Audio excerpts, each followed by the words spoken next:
From the high in the great American Southwest, I bid you all good evening and or good morning, wherever you may be across this great land of ours. From the Tahitian and Hawaiian Islands, out west eastward to the Caribbean and the U.S. Virgin Islands, south into South America, north all the way to the pole, and worldwide on the Internet. This, and I'm Art Bell. Good morning. Well, do you remember the telephone outage that we had last Wednesday? Remember that?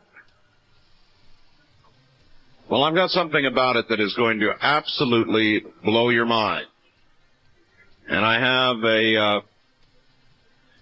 a gentleman to thank for that in Laguna Hills, California, who led us down the trail to what we're going to be revealing to you before the hour is out.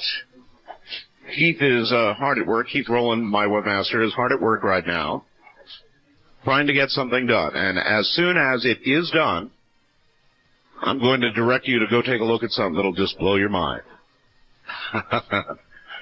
Every now and then, our own government screws up, and I think they've screwed up this time. It's really interesting. Really, really interesting. I thought there would be no way that we could broadcast what we're about to broadcast, but for obvious reasons, we are going to be able to do it, I trust, and so before the hour is out, I'll be telling you about that. Meanwhile, gee whiz, let's look at the news, and I hardly know where to begin. Seattle is canceling its year 2000 celebrations. They're going to actually have the whole area cordoned off, and people are not going to be allowed in the area from, I believe, 6 in the evening on New Year's Eve on. Now, this has been the lead story on CNN most of the day today. And I've been watching the coverage very carefully and thinking about what they've been saying. Now, Seattle's a big city. It's one of our nation's big cities. And, of course, I've got an affiliate there, KOMO, in Seattle. And I feel like there's something here that we are not being told. Now, the mayor of Seattle said essentially that he was canceling the celebrations as a cautionary thing to do. I guess in mind the recent riots over WTO and so forth, but I'm not really, I guess, buying into that as a reason to cancel the millennium celebration for a city the size of Seattle. So the other reason they're giving is the FBI told them there was no reason to believe Seattle was a target of terrorism or was going to be or anything. But the mayor said, essentially, and I'm getting very close here, he said the FBI was unable to assure them of no difficulties. Well, hell, the FBI can't assure anybody of no difficulties. Any city in America could potentially be the target of terrorism. Some probably more than others. I'm sure New York and Washington would be toward the head of the list, not Seattle necessarily. Now, they did have the apprehension of somebody they said was carrying explosives and has been charged and so forth and so on. By the way, I've heard the destination of that person was going to be Las Vegas, Nevada, of course. But they've canceled the Millennium celebrations for Seattle. Now, I don't see any of what they said as justification for doing that. Do you? They know something they're not telling us in Seattle. I believe that. I don't think we're being told the whole story. Do you? Again, why did they say they're canceling? Well, because of the WTO recent riots.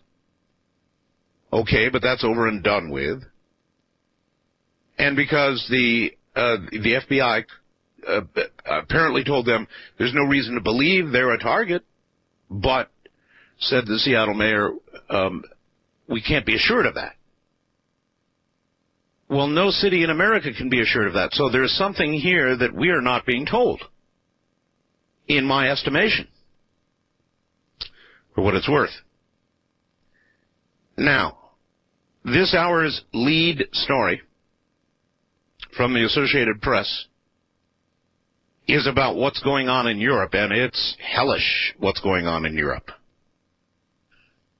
We reported this to you last week, and it's funny, you know, it's really funny in a sad kind of way that when we originally reported these incredible storms hitting Europe, nobody believed it. They thought, again, I was just hyping everything up. Well, now, most of the major networks, if not all, have covered what's happened in Europe in some great detail. And I have a number of questions. The Associated Press story says, thousands of people in France faced the prospect of New Year's Eve without electricity after a second killer storm in 3 days brought fierce winds, torrential downpours, and violent waves along the coast. Across Western Europe, the death toll from the storms now has reached 120. The brunt of the regional storm hit France's southwestern corner, leaving a trail of destruction similar to the one that struck the north on Sunday. Fallen power lines, uprooted trees, collapsed roofs, streets strewn with debris. By dawn Tuesday, the storm that had rolled in from the Atlantic that morning had rolled out, leaving weather conditions calm across most of France. No new storms were forecast, but much chaos remained. Now, that's the way the Associated Press is covering it at this hour, and it is the lead story. And I have a few questions about this, too. Now, there were a couple of references that said something like this occurred 50 years ago. However, I've read any number of reports that say meteorologists have no explanation whatsoever for what could have produced this. They don't have a clue. Now, there were winds in Germany reported to be 140 miles an hour, not kilometers, 140 miles an hour. Now, I may be wrong, but I believe 140 miles an hour would be the equivalent of a strong Category 4 hurricane. That's a big mother. That's a great big bad hurricane, Category 4. The highest being Category 5. Now, in Europe, as here in North America, it is winter. What weather phenomenon would be capable of generating a storm equivalent to a Category 4 hurricane, twice now slamming into Europe, causing death and untold amounts of destruction? What weather phenomena that we know of, other than a hurricane, in our atmosphere would do this? Well, the climatologists don't know. They have no idea. Nor do I. Except, maybe, the scenario in the new book, The Coming Global Superstorm. Something is changing. Now, whether it's going to lead to the scenario that's unwound in our book or not, I can't tell you. But what I can tell you is something is rapidly now changing, rapidly changing. And, of course, we have the joint statement, which you can see on my website, from the UK and the US top 2 meteorologists. Unprecedented joint statement saying climate change is now rapidly moving, and it's due to human intervention, into human hands at work. Some pretty weird times. Now, this week, not tonight, but beginning tomorrow night, at times when I don't have a guest, I'm going to have, Jack Anderson's going to be here tomorrow night, by the way. we are going to be unfolding the predictions from last year and taking new predictions from all of you for the year 2000. Now, as you probably know, we're going to be doing an early show on New Year's Eve, beginning at 7 o'clock Pacific time. And we are going to cover whatever in the hell happens on New Year's Eve, going into the new year, tracking it virtually around the world. I don't have correspondents lined up around the world except for those who listen to me. And so we're going to be talking to all of you correspondents out there. And we'll see what we can find out. Of course, we'll track the major wire services and CNN and all the rest of it. But we're going to try to get to what's really going on, whatever that may be or may not be. In the first 3 hours of the New Year program, we're going to have Gordon Michael Scallion here, who I would consider to be America's premier intuitive. Gordon turned down just about everything else in sight, TV networks and all the rest, to be here. And we are going to do half-hour segments for 3 hours, each half-hour segment, covering a different vision and prediction for the coming millennium. So you're going to want to catch that. Your radio station may not be used to picking us up at that time, so you might want to give them a call and let them know we're going to be there early, and they should be there too. 7 o'clock Pacific, 10 o'clock Eastern. And beginning at that hour, of course, the new millennium is going to be in the Atlantic, racing toward the Americas. So you know there's been a jet hijacked. It's now in Afghanistan. Conditions, they say, improving a little bit now aboard the hijacked India Airlines plane. Reports, though, that tempers are now getting very short on board the aircraft. And they're escalating their demands. Not only do they want 35 Kashmiri militants sprung, but they want now $200 million in, I don't know what, cash or gold or something. $200 million. So, you just never know what's going to happen there. You never know. All right, let's take a quick break, shall we? Do a couple of things and then continue. This is going to be a very interesting week. Well, here is something that I have always suspected, but I've never known was really true. I hate shopping. I don't just dislike shopping. I hate shopping. It gives me the heebie-jeebies. I think I've told you this for years, and here is the first proof of what I've been saying. From the Associated Press, London, December 2nd. Men who detest, they say Christmas shopping here, shopping, have a new excuse. It's hazardous to their health. Male stress levels skyrocket when faced with crowded stores, choosing gifts, and standing in checkout lines, according to a renowned British researcher. Quote, in some cases, when we looked at the heart rate and blood pressure, this is something you'd expect to see in a fighter pilot going into combat, or perhaps a policeman going into dangerous situations, according to psychologist David Lewis, who did this research.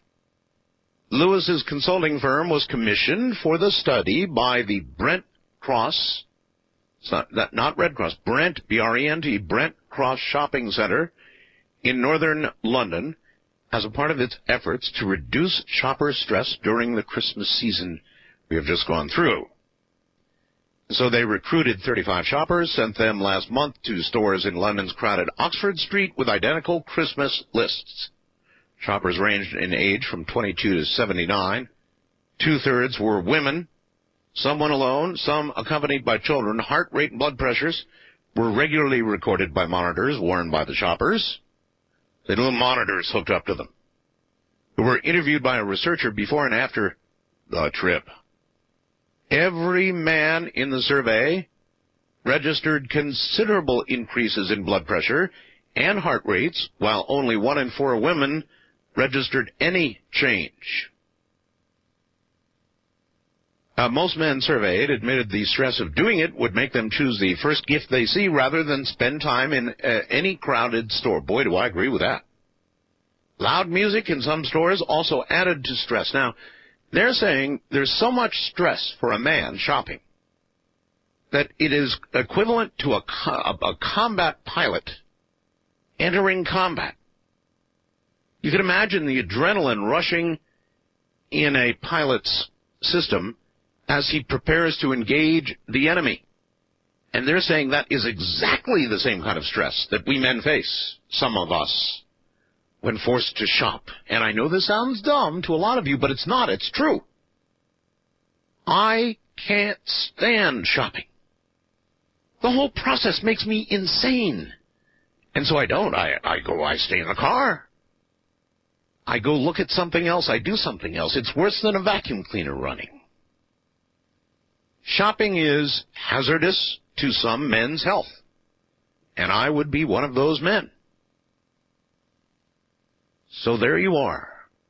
Actual, final, scientific proof that men can't do it. Or, no, that's not true, that men shouldn't do it. That it could be, the risk involved here could well be beyond that of other known risks to your health. It's got to be pretty high on the list, wouldn't you say? Anyway, there you have it. Stand by. I think I've got a really interesting announcement coming up for you shortly. We'll be right back. What I'm about to tell you about is going to blow your mind, but I'm going to be able to show it to you only because so many people are hitting my website right now at a time when our bandwidth is at a critical state. You may not be able to get into my website to see it. I can't get in. Some of you may be getting in, so I'm going to have to tell you about it. And it really is going to blow your mind. Every now and then our government makes a mistake. And I think that they've made one here. Tell you all about it in a moment. Do you all recall the last Wednesday night program when there was no long-distance service from here anywhere to the outside world or from the outside world to here? We had local service only.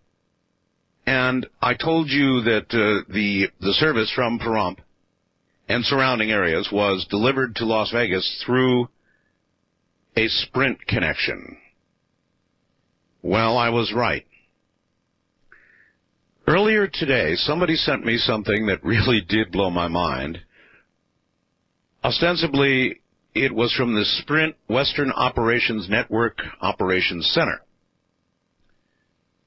And it's got the Sprint logo at the top. And it's an FCC form, Federal Communications Commission form. And it says, Initial Service Disruption Report.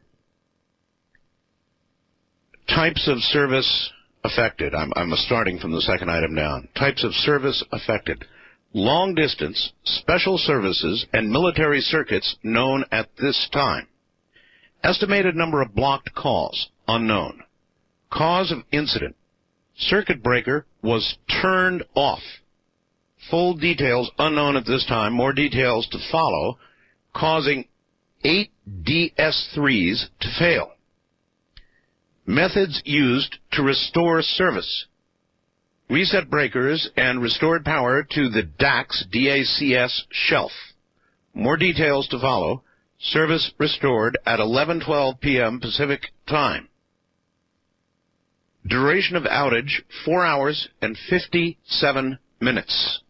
Date of outage, December 22nd, 1999. Time of outage, 18:25 p.m.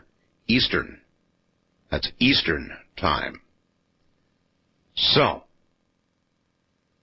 we've got this official Sprint form, and we're going, oh, there's one last thing I forgot to tell you about this.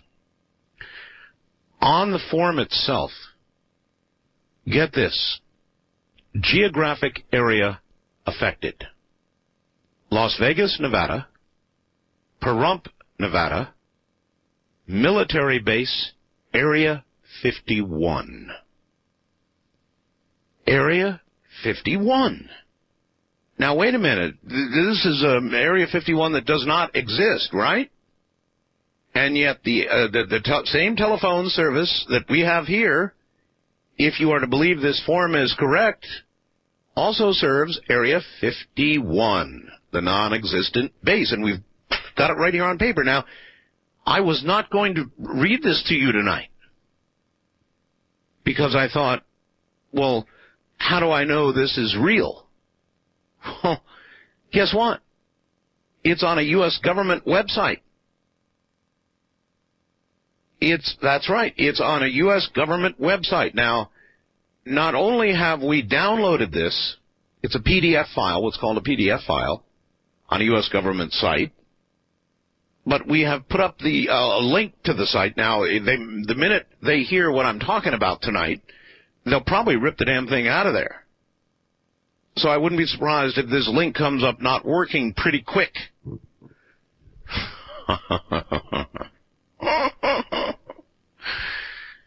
But in the meantime, the link is there, and you can go see for yourself.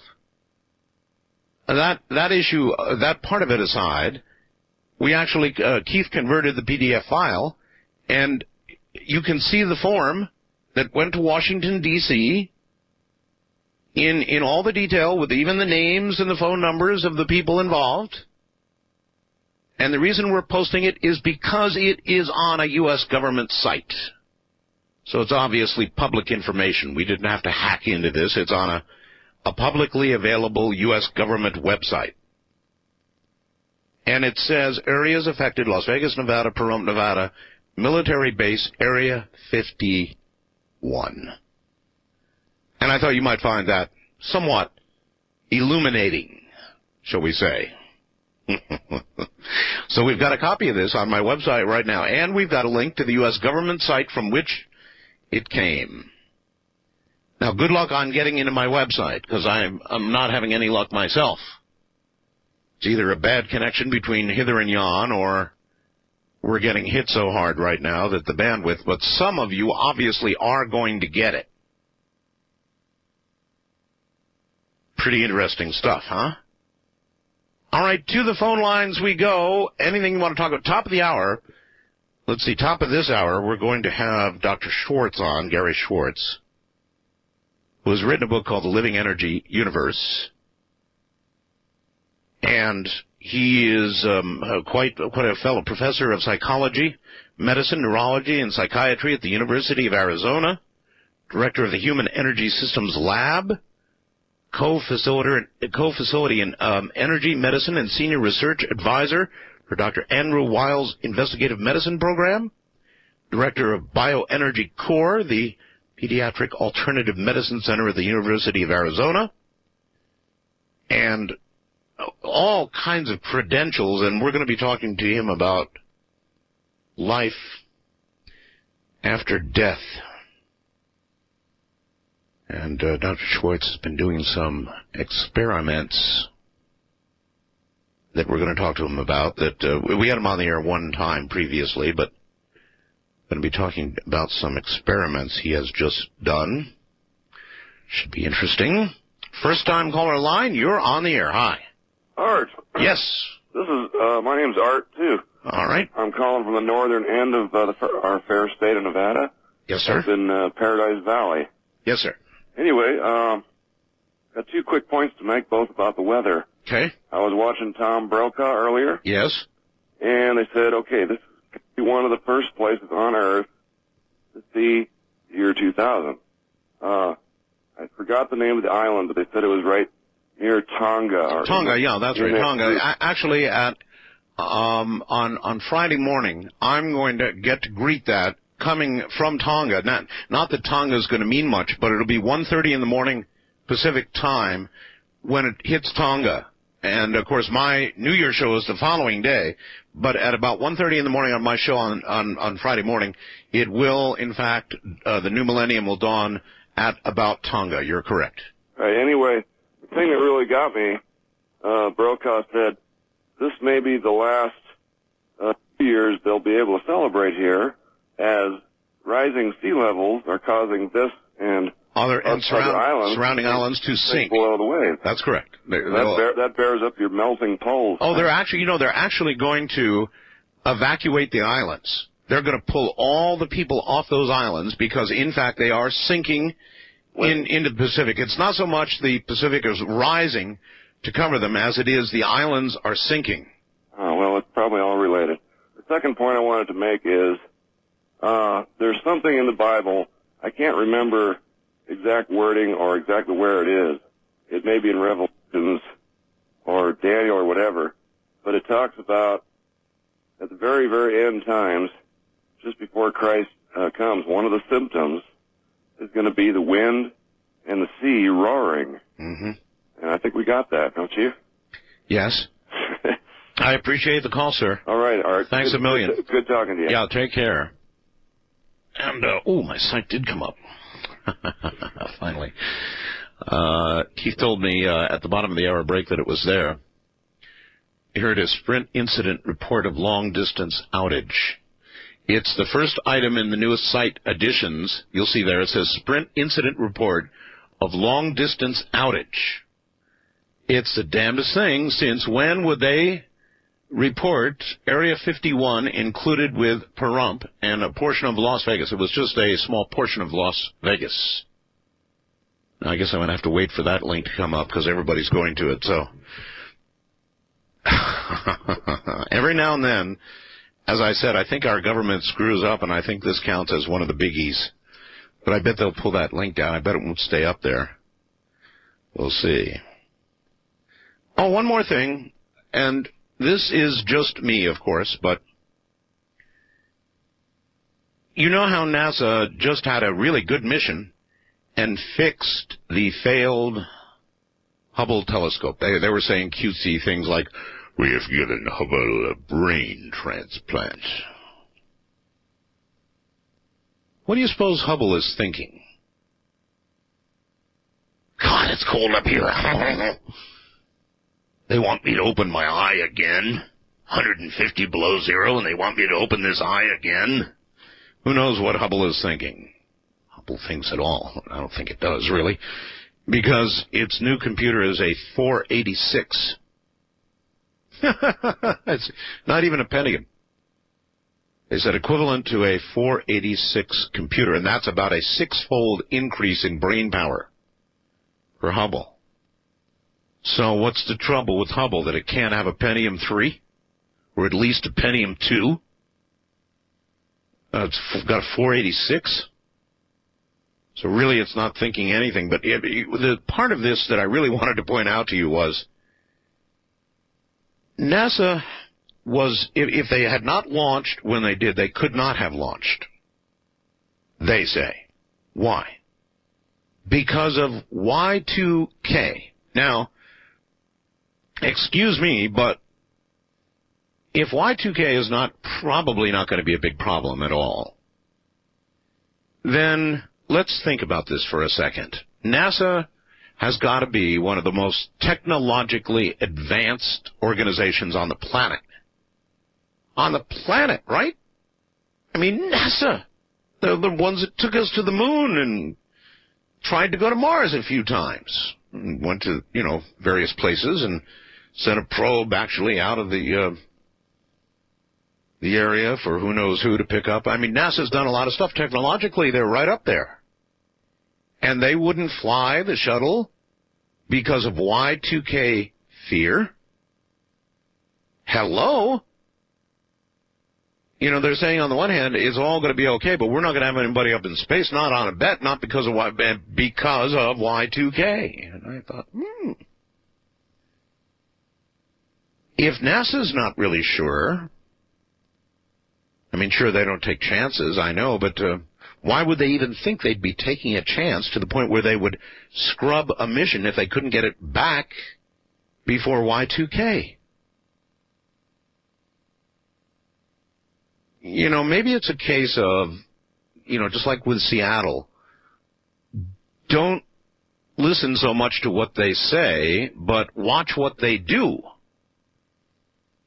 with regard to the celebration in Seattle, and now with regard to the shuttle, too, and Y2K.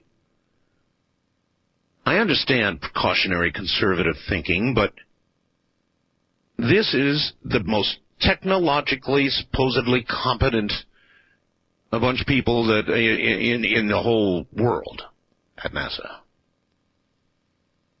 And they wouldn't fly the shuttle because of Y2K fears.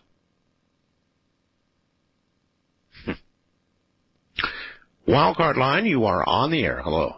Hi, Art. Happy New Year. And the very same to you, sir. Yeah, I'm calling from Berkeley, California. Berkeley, what's going on up there? Not much. We had some high wind last week, too, but I don't think it was as bad as yours. It was up in the 50s and 60s, and you said yours... That's a lot of wind, though. It sure is. Yeah, that's a lot of wind. And it was hot, up in the 75. For this time of year, it's very unusual. Well, look, weather everywhere right now, sir, is totally back-asswards. I'm telling you, it's wrong. Something is changing, and not slowly, but quickly. Yeah, I'm beginning to think you have a point.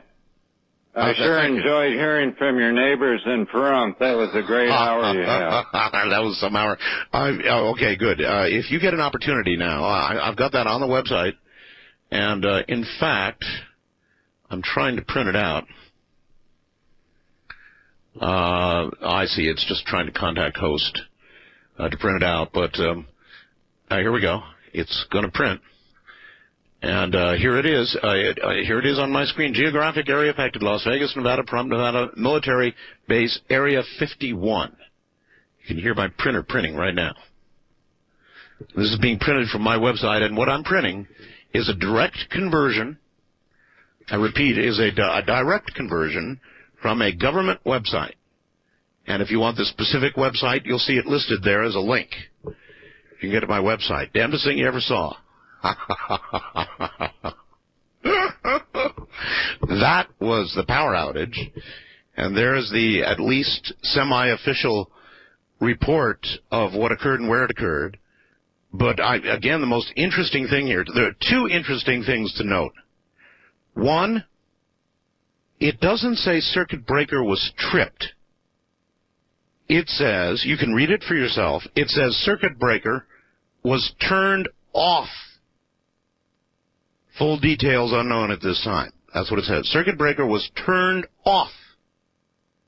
And the other, more than just a little interesting thing, is the geographic area.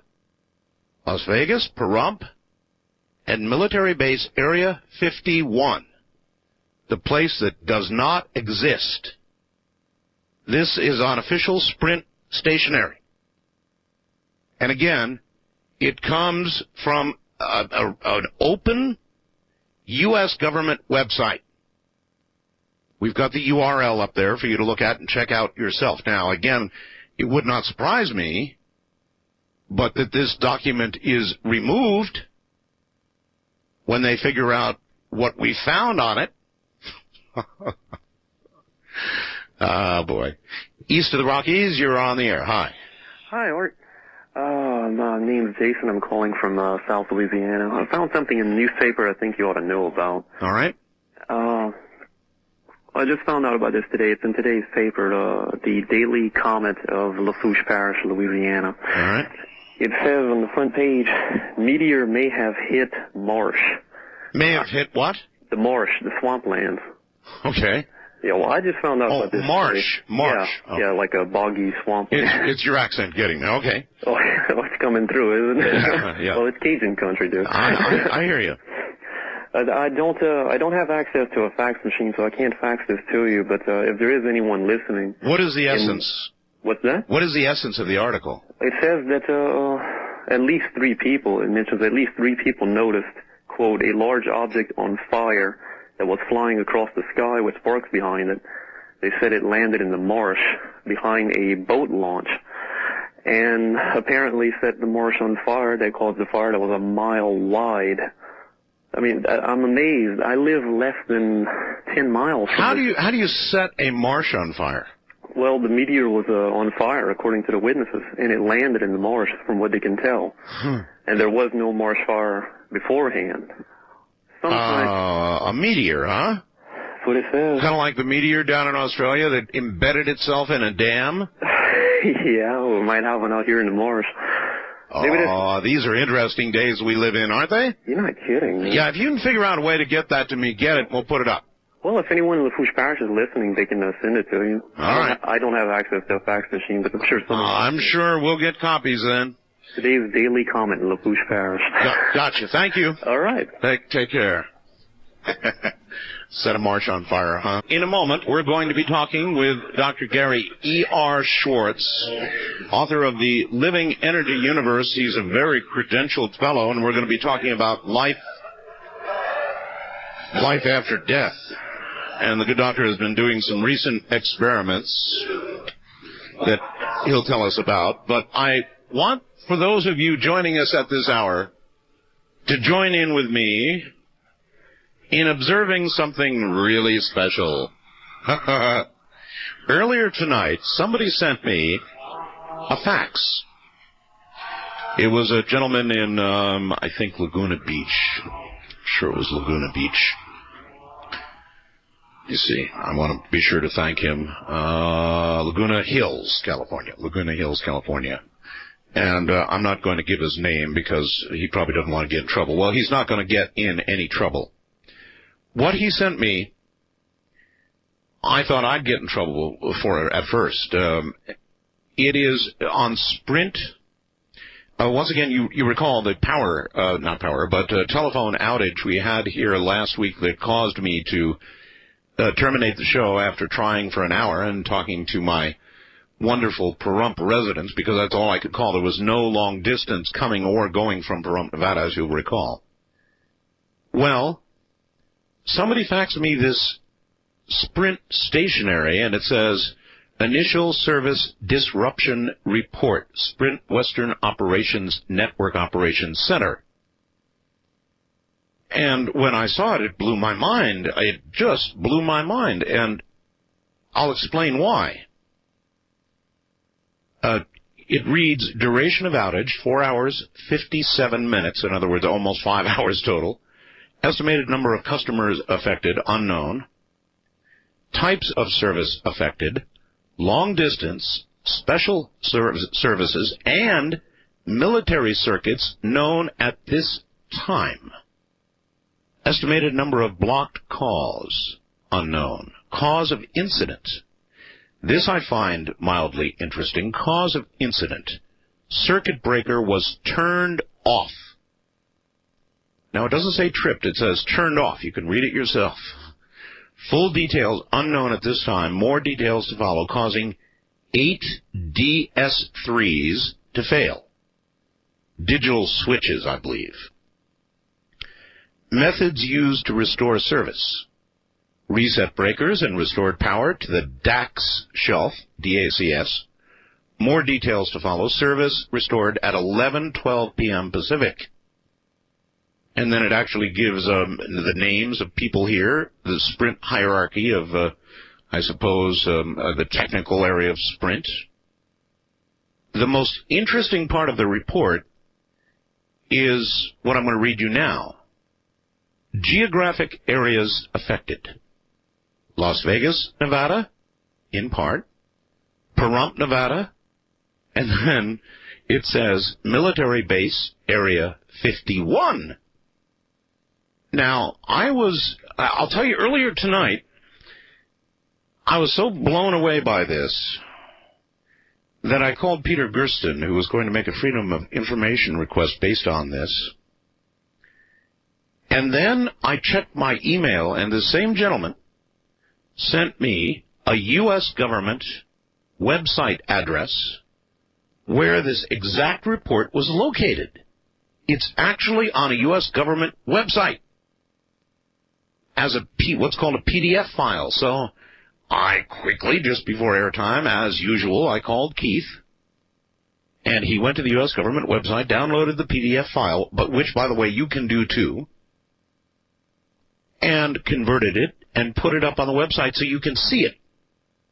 So we have two things for you. We have this report that I'm describing to you, which includes Area 51, remember now, the place that doesn't exist, along with Pahrump, in this outage, very, very, very strange. And the whole thing, the report, is on a U.S. government site.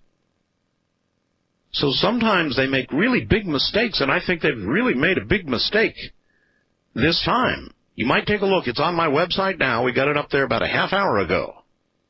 Now, be patient if it moves a little slowly. We're getting a lot of bandwidth hit right now. But we've got the whole damn thing for you. And now, I would not have dared discuss this with you in this kind of detail, except for the fact that it's on a U.S. government site. Strange times, folks. Really strange times. Areas affected, Area 51.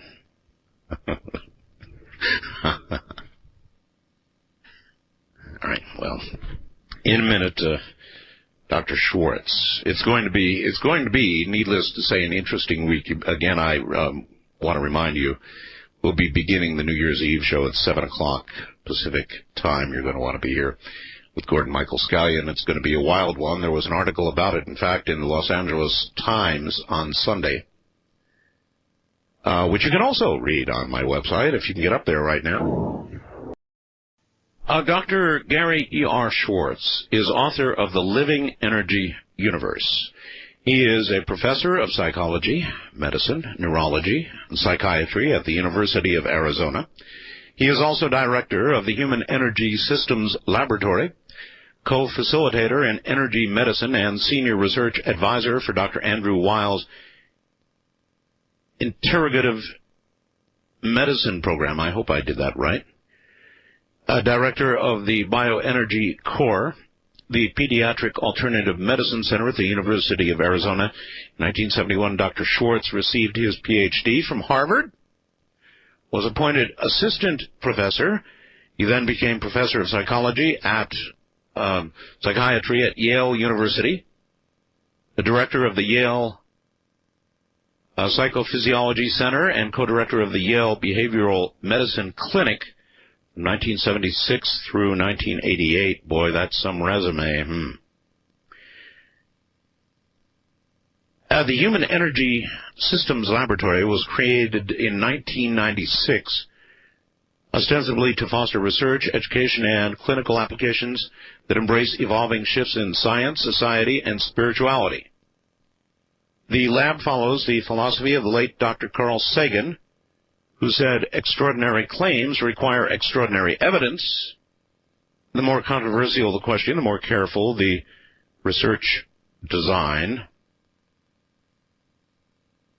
And so it should be an interesting conversation. It certainly was the first time around with Dr. Schwartz.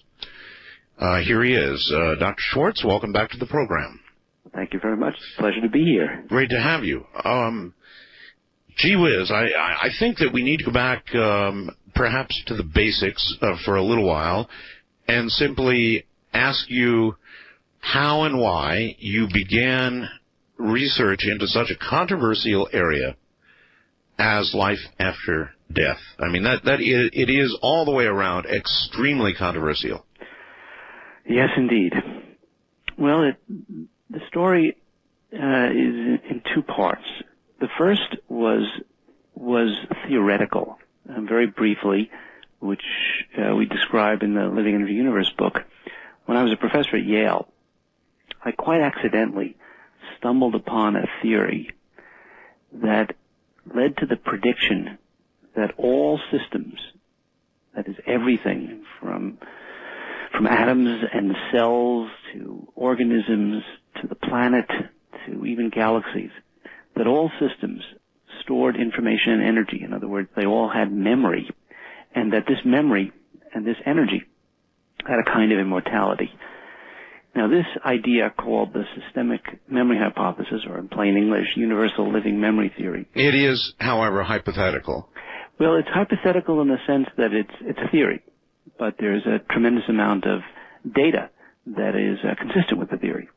But in the early 1980s, it was just a theory. It was actually like Like Einstein when he first developed his theory of relativity by making believe he was a photon and traveling out into space along with the light. Right. That's what happened with me. In fact, it was his model that led me to follow what happened in a system, going along with an electron from A to B and back again, and that's how I ultimately first came to this vision. In other words, this came from a mind trip. Yes. Put simply. Put simply, it was a mind trip, and boy, was it a mind trip, because by the time I had gone through going through the system a couple of times, what I saw was not at all what I was prepared to see. So now, let me see if I've got it right for the audience and for myself. Sure. You're saying the hypothesis suggests that everything, human beings, mammals, non-mammals, trees, lettuce, the pen that I'm holding, the atoms of the paper, everything has a kind of a memory. Is that roughly accurate? Yes. In fact, even light and energy itself has memory. Has memory. That's right. Now, there are two easy ways to get a feeling for this. One way is to remember that when we look at the stars at night, what are we seeing? Suns. Yes. But some of those stars are how many miles away? Light years? Yes, millions of light years away. Right. In fact, many of those stars, what science tells us, have long since, quote, died.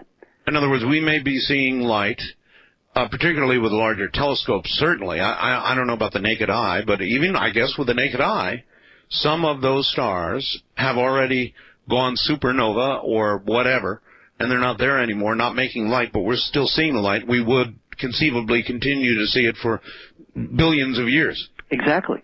So what we know about light, in fact, we couldn't have astrophysics without this. We know that light preserves information and energy. And that history continues. The fact that we don't know how it continues is besides the point right now. It's just a Wait a minute, fact. though. Wait a minute, though. Let's say that is so, and I believe it's so, that we would not see that we would continue to see the light, even though this sun has gone supernova. Right. How does the fact that we're still seeing the light, because of the distance involved at the speed of light, right, how does that imply a memory? Well, that's where we have to get to the second step. Okay. So the first step is we just have to realize that information and energy in the vacuum of space maintains its integrity, its history. That's fact number one. That's just basic physics. Now, the second fact is very easy to understand if we give a simple example. If you take a microphone and plug it into an amplifier and a speaker, right, and then you point the microphone toward the speaker, what happens? Feedback. You get feedback. Now, what is that feedback? It's a sound, right? Correct. Now, where does that sound come from? Because remember, it wasn't there before. Where does it come from? How does it emerge? Well, you have to think about that. And what happens is, very simply, that when you point the microphone toward the speaker, right, there's a tiny bit of sound in the background that the microphone picks up. And that sound is brought to the speaker. Now, what does the speaker do? It puts it back into the microphone. Right. The microphone then takes it and amplifies it, which then comes back out of the speaker. Right. Which then further amplifies it. An endless feedback loop. An endless feedback loop. And what happens with an endless feedback loop? You get a process of an accumulation of energy. It's called a positive feedback loop. Now, that phenomena of this sound increasing, and by the way, it's not just increasing, but it's literally changing in its complexity. It's just that we don't hear it. This is where you have to analyze. I'll tell you a better way you can actually lay that out for everybody. If you have a camera, mm-hmm, and you have a monitor, and you point the camera at the monitor, yes, you will see millions, ultimately, as small as the eye can see. You will see repeated images of whatever the camera is seeing pointed at the monitor, zillions of them, just as far as you can see, as much resolution as you can get. That's right. Wouldn't that be about the same thing as exactly. audio feedback? Yes, exactly. Matter of fact, we call it video feedback. Right. Okay, and it's the same principle. You're repeating the image over and over again. Now, you know what's really interesting is if you take one of these new digital cameras, video cameras, where you can slow the process down in real time, so you can make it take a picture, let's say, every second. Frame what at a you'll time. then actually do is see the accumulation of each of those little squares, each of the image within the image within the image within the image. In other words, you will see it begin to cascade. You will see it begin to cascade, and you can therefore see the information being stored. And you can then manipulate that by changing the focal point of the lens. That really is absolutely right, yes. Right? I've done it, yes. Good, okay. Now, once you get that idea, the thing you have to realize is that every system, I don't care whether it's atomic, chemical, cellular, doesn't matter what it is, a system always is composed of two or more things. And what a system does is it has feedback, because A sends something to B, and B sends it back to A, and it happens over and over and over. That's called recurrent feedback. So what you see with your video feedback, or what we can hear with the audio feedback, is a generic or universal principle. Now, that's what my discovery was in the early 1980s, that it was a universal principle. And that is scientifically repeatable time after time after time. In other words, people can try this at home. Yes, in fact, I wish I had thought about this when the book was finished. You didn't get that in the book. Well, here's what I didn't get in the book. Hold that until the bottom of the hour, all right? You got it. We're there, and we'll be right back. I'm Art Bell. This is Coast to Coast AM, time after time, right here. Think about what was just said to you. For those of you who found the link not working to the government site, we've got it back up there now. And we had one thing wrong in it, that's why it wasn't working. You can now link directly to the government site to see this disruption report. Keith has downloaded and converted the PDF file for you to see. If you want to go to the government site yourself, go to my website now, and you will find the link intact and working. Go read for yourself. Area 50, military base area 51, it says. So it is intact. Sorry for the initial wrong URL, but we've got it up there now correctly. So if any of you checked it out, go check it out again. You'll find what I'm saying is precisely true. Now, I'm not saying they will not take it down fairly quickly, but I would not imagine they'll get around to it till tomorrow morning unless they move a lot faster than I think our government generally works. Take a look. It'll blow your mind. The report on that big outage that affected me, and not just me, but Area 51 as well, that, of course, does not exist. All right, we'll get back to Dr. Schwartz and a fascinating discussion in just a moment. Actually, there's no real way that I can demonstrate feedback to you.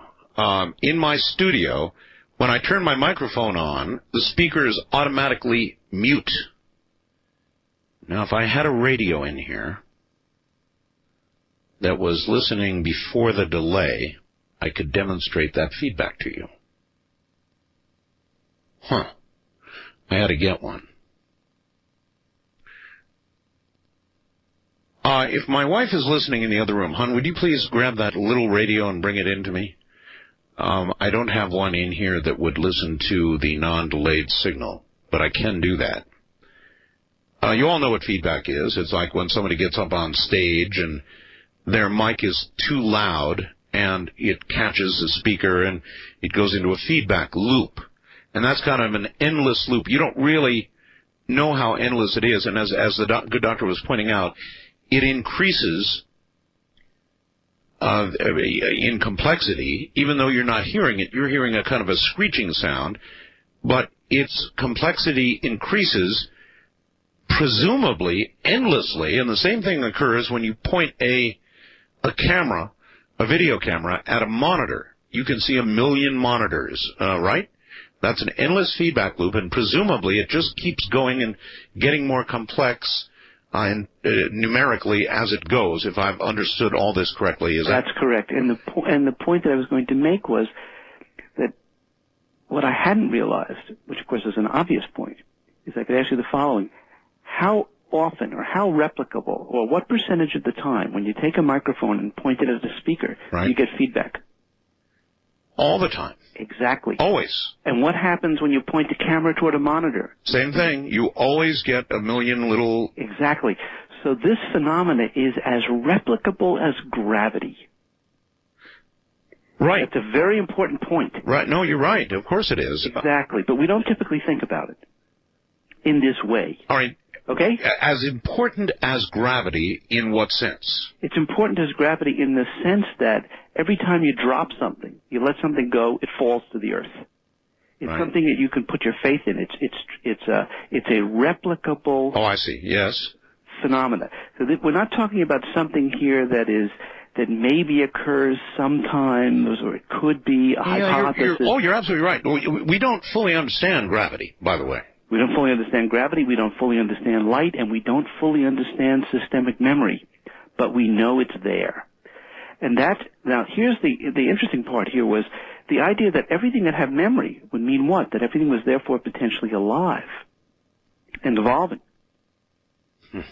And that meant that what? It meant that light could have memory, that water could have memory, which was homeopathy. Right. It meant that cells could have memory, like so what heart transplant patients may be able to perceive the memories stored in the donor's heart. Right. And it also led to the predictions of survival of consciousness after death. Now remember, this was the early 1980s at Yale. And I was a little bit nervous, to put it mildly, about sharing this thesis. So what I did was what any sane scientist would do. I didn't tell a soul. And I kept the secret for 13 years. Is that what a sane scientist does? That's what a sane scientist does. They keep their controversial things quiet.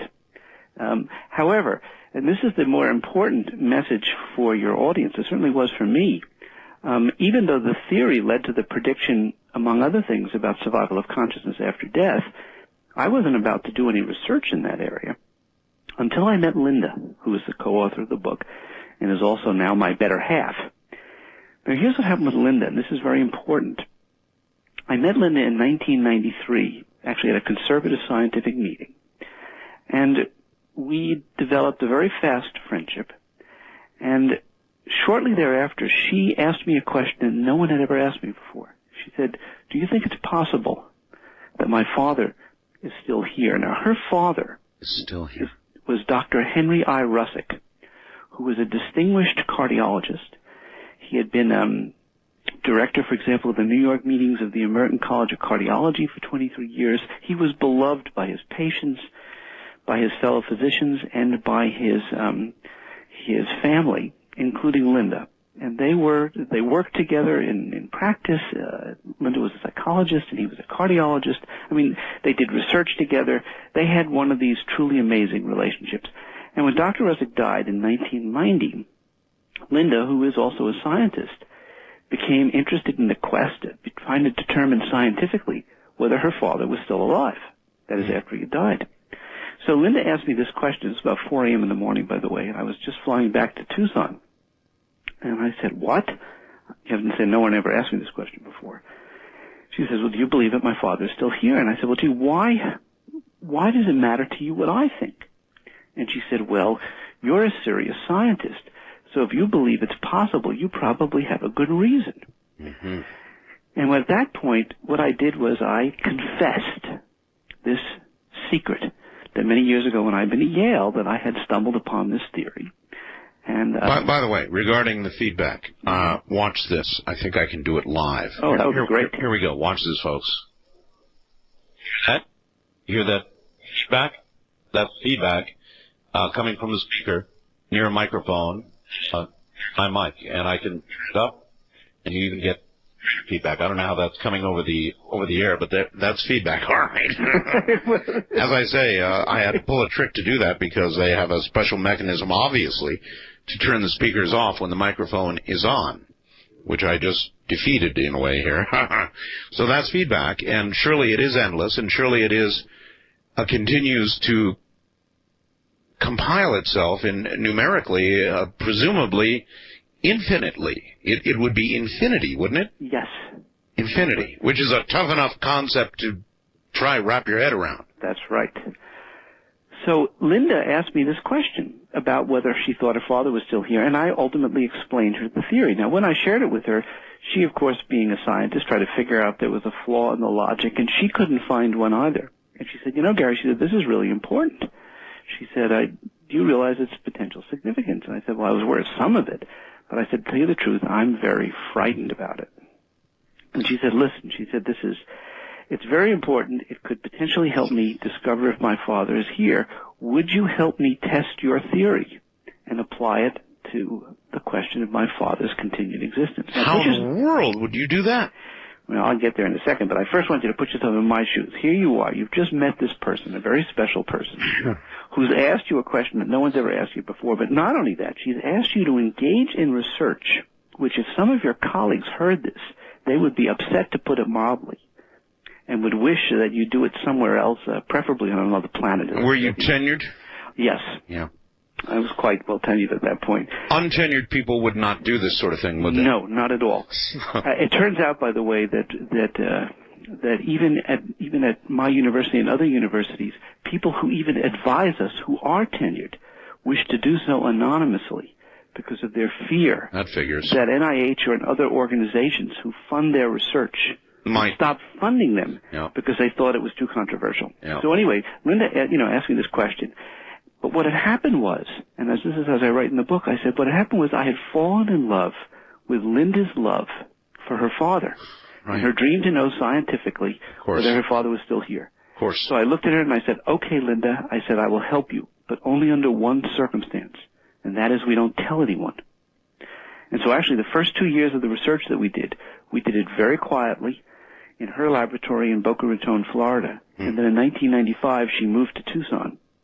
And that's when our research began to blossom and to become what it's become now. Well, even at the beginning, Doctor, what was the nature of the research? In other words, how do you even begin to go about taking this from the theory stage, even with the replicable feedback we just talked about, to some sort of standard proof or scientific revelation? In other words, how do you even take the first step?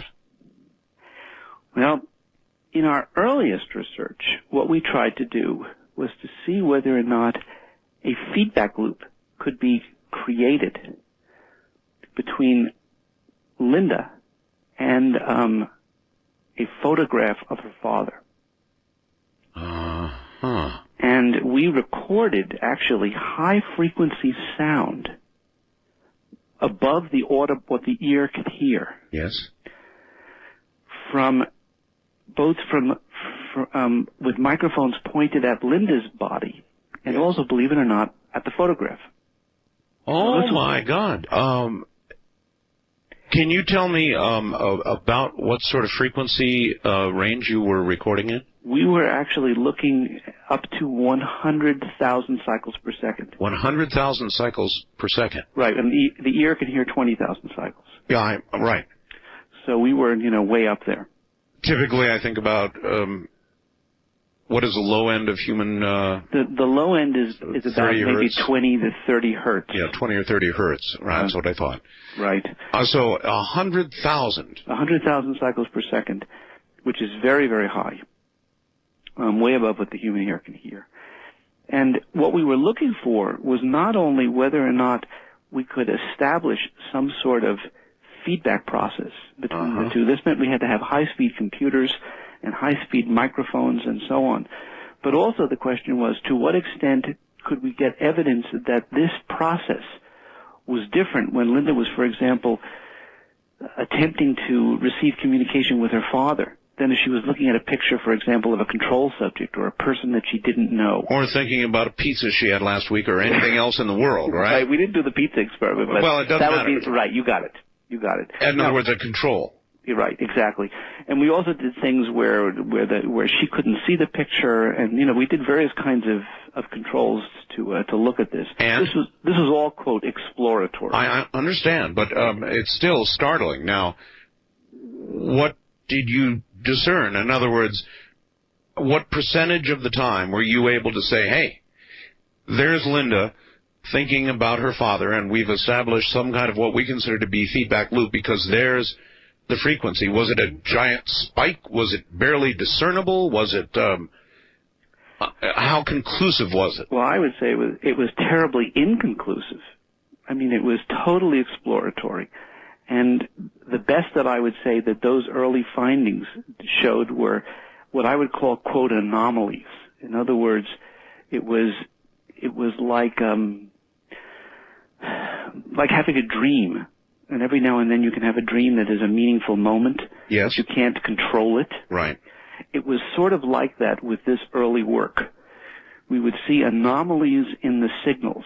But not all the time? We could not explain, but certainly not all the time.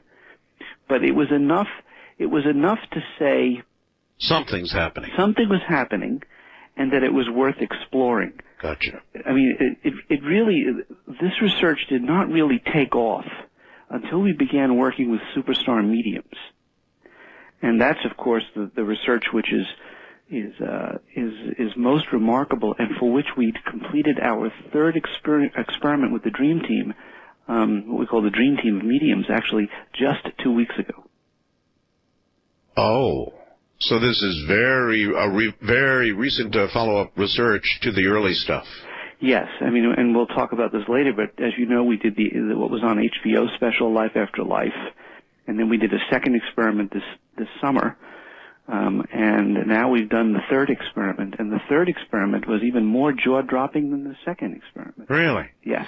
Well, how did you do anything other than surmise that you were picking up some sort of output from her brain rather than a feedback process? How could you know, or even think that you knew that it was or scientifically prove that it was a feedback process that you were observing, even sporadically? Well, one of the things that we actually did was we recorded her brainwaves and her electrocardiograms. Okay. So we were looking at her physiological processes. To coincide, I understand. Coincide. Right. And now the question was, to what extent did these occurrences, when she was attempting to communicate with her father, were there examples in the data that could not be just simply explained as either random occurrences or major changes in her own state, right? Her own brain just producing a state. Exactly. That was causing an anomaly. Exactly. And the answer was, again, we could not, from those early experiments, disentangle that. The reason why we thought it was plausible was because there were these unexplained anomalies, coincidences, which it's funny to talk about them in public, but which I took with a tremendous grain of salt, but turns out to be quite the norm once you go into this work seriously. So, for example, we were doing an experiment with comparing her pictures with her father, and also pictures of her father's mother, who was also deceased, right, who Linda loved. Right. And it turned out that this woman, Dr. Russick's mother, was known for her tremendous affection for birds. And there were stories in the family that, after she died, that birds would appear when they would think about Grandma. And it was just, stories. And we were doing this research, and literally at the time that we were doing this research, we began hearing a screeching. At the time the anomaly was occurring, we then began to hear a screeching that sounded like a bird, which ultimately we were able to discover had occurred from a fish tank. I mean, it was actually it was being made by a pump. What? In other words, this is what you were picking up on your mics? No, actually audible? Well, yes. I mean, the answer was you could hear it with the naked ear. I mean, you could just hear it screeching. And it sounded like a bird. And it occurred at the time when Linda was looking at her grandmother's picture. And you have to understand, she's had this fish tank for at least 5 years, and she's never heard any screeching from it. Yeah, from the fish tank. I mean, by the way, it took us quite a while to figure out where the sound was coming from, because this pump was, hidden way underneath it. You were probably totally freaking out. Yes, of course. And I was saying, this is weird. Now, the simple way to say that it was just a coincidence. It was just at that particular moment a the pump made the noise. Yes. But the other possibility was that it wasn't just a coincidence. That the pump... Doctor, yeah, I know I got it. Doctor, hold on. We'll be right back. From the high desert, I'm Art Bell. By the way, just one quick note. For anybody who thinks this Sprint report is a hoax, you're wrong. At least if it is a hoax, it's a hoax on a U.S. government website. And again, we've got the link up there now, and if you want to go up there, the corrected link, and go to the government website, it's a PDF file, and convert the file yourself. It's an FCC.gov website, a U.S. government website, official website. Go up there and look yourself, and I suggest you do it tonight, because I was just talking to Keith, and he said, well, what I said, the government doesn't move too quickly, so they probably won't take it down right away. But he said tomorrow you'll probably find a redacted version up there that doesn't include Area 51. Boy, did they slip up. So, while it's up there, go confirm for yourself on this U.S. government site what I'm telling you, what I've told you tonight. Go to my website. The link is there. Go look for yourself. Now, you've got to be able to convert a PDF file. Not everybody can do that, but enough of you can to confirm it. Now, with that said, going back to Dr. Schwartz, we were talking about the odd reaction of a fish pump, a pump in a aquarium, and it was making this bird-like sound. Well, again, interesting, eerie, scary, freaky, but not necessarily proof. Right. So where do we go from there? Well, before we go to the mediumship, I should tell you about how you translate this into actual serious science. And this has, of course, occurred later to us as we became more sophisticated in doing this kind of research. And here's again where the Pasteur had this wonderful phrase where he said, great discoveries are accidents observed by prepared minds. Actually, that is true of most great discoveries. It really is true. And so what happened was, of course, we were praying for accidents, to put it mildly, and we were prepared for them when they happened. So let me share with you another accident, which turned into actually a publishable paper that was just published in the journal called Advances in Mind-Body Medicine. Again, it starts with an accident. Linda's mother, her name is Elaine Russick, she visited us from Florida when we were conducting some of our mediumship research. And she went home and, to her surprise, discovered that this old digital clock that she had in her bedroom had become erratic. It was no longer keeping good time. She called Linda and she said, do you think it's possible that Henry, that's her husband, was possibly influencing the clock? Now, what Linda immediately did, based on our more current research, she said, well, gee, why don't we turn this into an experiment and invite, our father's collaboration. You have to remember, Dr. Russick was a scientist. He published more than 200 papers in the medical literature. So if anyone was going to practice science who was, quote, dead, it's going to be Dr. Russick, particularly since he loved his family. One inquiry. Sure.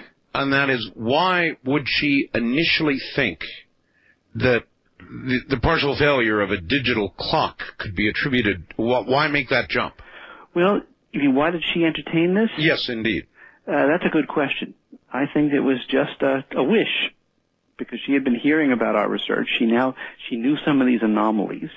It had occurred coincidentally upon coming back from our home in Tucson. So she just asked the question kind of... I got you. It was on her mind. It was on her mind, right. Okay. Gotcha. But here's what Linda and I proposed, that we do a formal experiment. What she should do is get a second clock, which worked, to plug it into the same outlet as the broken clock. Right. So that she had this now, if you would, semi-random clock. Sure. Which was not keeping good time, and a clock that was keeping a regular time. Right. Now, each morning, what she would do is when she woke up, she would record the times of both clocks, reset the broken clock to be like an appropriate time. Right. And then she would leave, go to work, and so on. And when she came home at night, before she went to sleep, she would record the current clock time on both clocks. And then she would reset the broken clock. And then, so those are during the day was, quote, baseline data. But in the evenings, here's what she did. On even days, she asked Henry to try to increase the speed of the clock during the night. And on odd nights, she asked Henry to try to slow the clock down. And then, of course, she'd wake up the following morning. She would record both the broken clock and the regular clock. Day after day. Day after day after day. And then, of course, what you do when you've collected enough data, and this is what's called an AB design, and it's Sure. up, down, up, down, up, down, up, down. Sure. You would then look at the results. Well, here's what happens. She starts doing the research, collecting the data religiously, very systematically. We gave her data sheets and the whole 9 yards. And she discovered that the AM/PM light on the digital clock wasn't working. So she had no way of knowing whether, if she woke up in the morning and the clock read, for example, 1, did she know whether it was 1 o'clock a.m. or 1 o'clock p.m.? So, of course, she was very upset. She said, well, how are we going to interpret the data?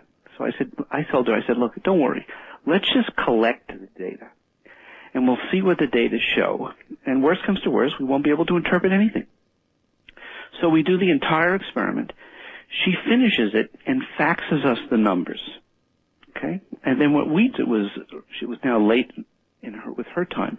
We analyzed the data, but didn't tell her the results until the next day. Now, here's what happened when we analyzed the data. When we analyzed the data, of course, we discovered you couldn't conclude anything. Because if she went to sleep at 12 o'clock at night, for example, and then she woke up the next morning at 7 a.m., and the broken clock read 1 o'clock, how did she know whether it was, a.m. or p.m.? Right. Well, what we did was we looked at all of the data during the baselines, during the days, as well as the evenings, and we inferred a rule which said that if the time was less than 3 o'clock in the morning, we would hypothesize that it was p.m. rather than a.m. because the clock just never slowed to a standstill. You understand what I'm saying? I do. And then what we did was we took that, quote, decision rule, and we applied it equally to all the data. So we applied it to both the increased nights and the decreased nights. Gotcha. When we applied that decision rule, lo and behold, we discovered that there was a statistically significant difference where the clocks were showing a longer time on the increased nights compared to the decreased nights. What kind of statistical data? Well, what you do is you do what are called statistics. In other words, you do what are called p-values. I understand. I mean, how much of an effect was there? Yes, sir. There was a difference of about an hour and a half between the two clocks, between increase and decrease. So it was small but reliable. Now, here's the interesting thing. She goes to sleep at night. So these are very tentative, obviously. She goes to sleep at night, but before she goes to sleep at night, she says, Henry, she said, here I am. This, by the way, is the first experiment she's ever done in her life, and she's in her 70s. She says, Henry, she said, oh, I wish that the clock had an AM, PM night working. I wish, could you, quote, give me a sign? She goes to sleep. Of course, we don't know that she's done this. She wakes up at 4 o'clock in the morning to go to the bathroom, and she discovers that the AM, PM light is flashing. She goes to the bathroom, and that one would get me. and she comes back, and it's now working. She goes to sleep. Yes. She wakes up in the morning, and the AM, PM light is off, so it's not working again. It's not working again. However, she calls Linda and tells Linda this amusing anecdote. Of course, by the way, she does not know that the results of that how we've analyzed the data. Right. Linda hears this story and she said, well, gee, Mom, she said, maybe this was, Dad trying to give you a sign. He was trying to make the clock work. So her mother says, yes, that's all very curious, but, so what? She hangs up. She goes back to the bedroom, and lo and behold, the AM/PM light is now working. Now, once the AM/PM light was now working, what could we do? We could then actually test to see if our decision rule was correct. That's right. You had sure. So we now ran the experiment with the AM/PM light working. That is, and she was just getting ready to leave for Europe. And it continued to work. And what it did was it confirmed our decision rule. In other words, the rule that we had used to make the decision about whether to call the times AM and PM was in fact the correct rule. So when we published the data, what we said was it was a possible technique for investigating purported spiritual communication using a random event-like clock. And then we said, quote, an empirical/anecdotal investigation, because it was a combination of both, rigid controlled science, sure, plus an accident or an anecdote. And it was the combination of those two things that led us to say, gee, maybe there is a way to really study this systematically. And by the way, in our most current research, we're actually developing technology where by inviting collaboration with people who are deceased under controlled circumstances, you can extend this paradigm so it can ultimately be, quote, definitive. The only part that I have yet to grasp, and maybe you can clear this up for me, sure, is how you can conclude there's a feedback loop going on between a deceased person and a living person. Very good question. And delineate between that and the psychic or psychokinetic ability of a living human mind. Right. With this kind of work, obviously, the argument could be made that the effect was simply due to the living person's effect on the clock. Right. And was not actually the deceased person's direct effect. Which, by the way, would still be a mighty heavy-duty thing to be proving. Yes. All by itself. Absolutely.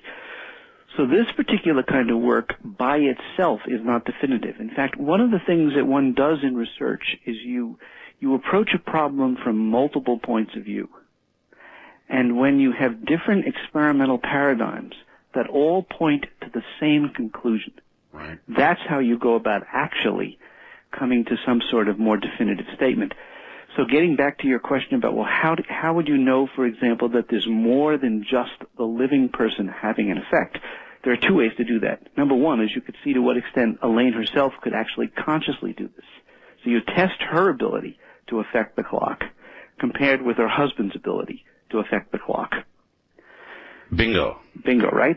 The second thing that you do is you do other kinds of experiments where you invite collaboration with people from the other side. And actually what happened was that we had already previously conducted an experiment which among one of the, what we call our departed hypothesized co-investigators,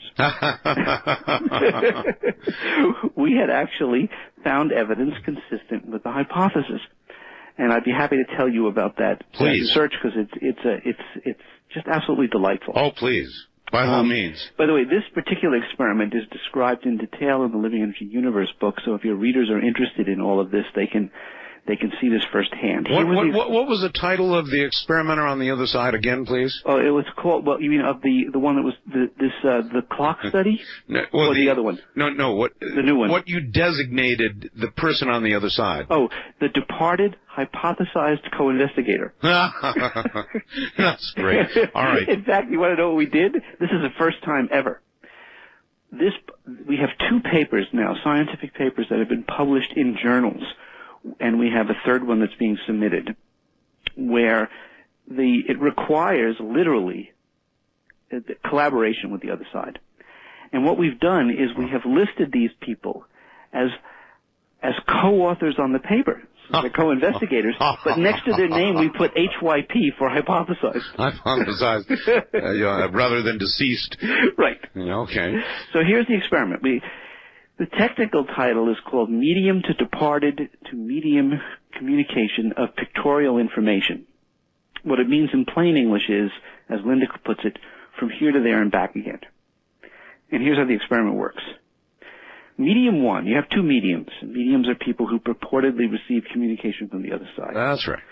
Medium 1 is a woman who claims to purportedly communicate with 4 people. It's a funny story about how we met this woman, which I could tell you later. But she claimed to be able to communicate with 4 people, one of whom, by the way, was Linda's father. And what we asked Medium 1 to do, since she claimed she could communicate with these people, was to ask them whether or not they would like to collaborate in a research experiment. And according to Medium 1, she said yes. Now here's what the experiment was. Medium 1 asked each of these people to tell her about a picture that they would like Medium 1 to draw. Medium 1, by the way, is a fairly good painter. Uh-huh. So what happened, supposedly, is that Medium 1, in the privacy of her own home, communicates with each of these departed hypothesized co-investigators. They supposedly suggest to her a picture that she draws. In addition, what she does is she draws her own picture, which is designated as the control picture. So you have pictures drawn by deceased people and pictures drawn by her. By living people. All right. By living people. Hold it right there, Doctor. That's exactly what we'll come back to in a moment. This is really, really, really interesting stuff, folks. Stay right where you are. I'm Art Bell, and this is Coast to Coast AM. Do you believe? Keep listening.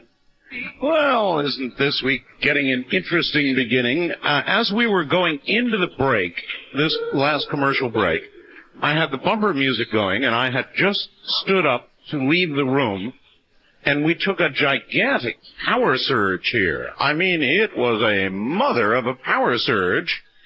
Both of my computers in this room went to a million colors and crashed, and I had to reboot them, and various other pieces of equipment I can see in here went off. And these are protected by uninterruptible power supplies, too. So I have no idea what's going on, but it's going on. We really took a surge here for some reason. It may have just been a localized surge. I have no way of knowing, of course, but it was a real beaut. By the way, that same power surge, now remember I've got my CD player, which is what I use for my bumper music, on an uninterruptible power supply as well. And you may have heard it jump as we went out of the last break. It jumped from one track to another track when the surge hit us. And how that gets by an uninterruptible, I don't know. But it did. I've got one other item, and then we'll get back to Dr. Schwartz. It relates to the document on my website. Hi, Art. This person does not want to be identified. They're in the Bay Area. I think you might be missing more salient points about the SDR. Here are 2, in my opinion, more interesting thoughts to ponder. 1, the write-up indicates the circuit breaker was turned off. Why? Telco facilities are usually locked up and quite secure.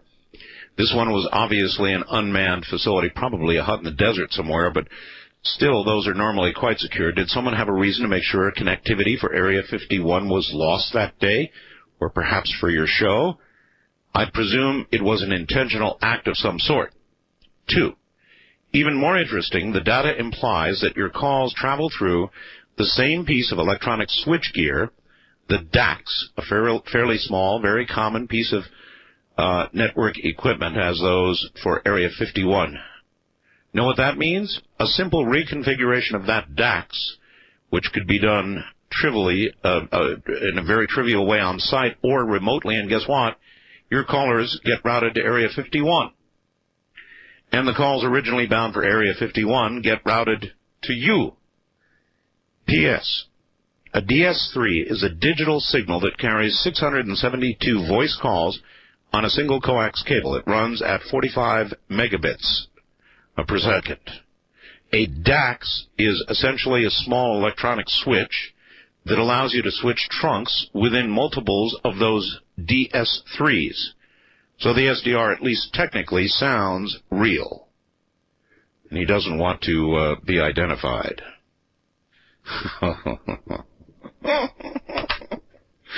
So interesting. As I've said, it's on a government site, folks.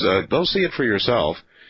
you're going to have to be able to decipher a PDF file, and I know not all of you can do that, so we have deciphered it for you and put it up there. But for the technical bunch out there that would like to go to the government site itself and pull the PDF file down, do it now. Do it before we get a redacted version tomorrow. You've got the link on the website. That's all I can do. It's really there. Just like we're talking this morning with Dr. Schwartz about something that apparently is really there. And when I say there, I guess I mean all around us. Where were we, Doctor? We were talking about this experiment with the art that was supposedly suggested by our departed hypothesized co-investigators. Yes, and a living human. And living human, right. Now, the interesting part of the experiment was what happened after these pictures were drawn and put into sealed envelopes. At a later point in time, a second medium who did not know the first medium and who was willing to participate in the research. Right. This medium, at a later point in time, in front of a video camera, was asked to contact each of the 4 departed hypothesized co-investigators. Oh, brother. And her task was her attempt to see whether she could receive the specific pictures, the images from each of these departed people. Right. In addition, she was given the task of attempting to contact medium number 1, who of course was physically alive, but located obviously in a different area.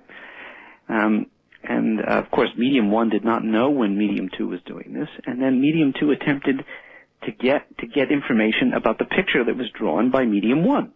Huh.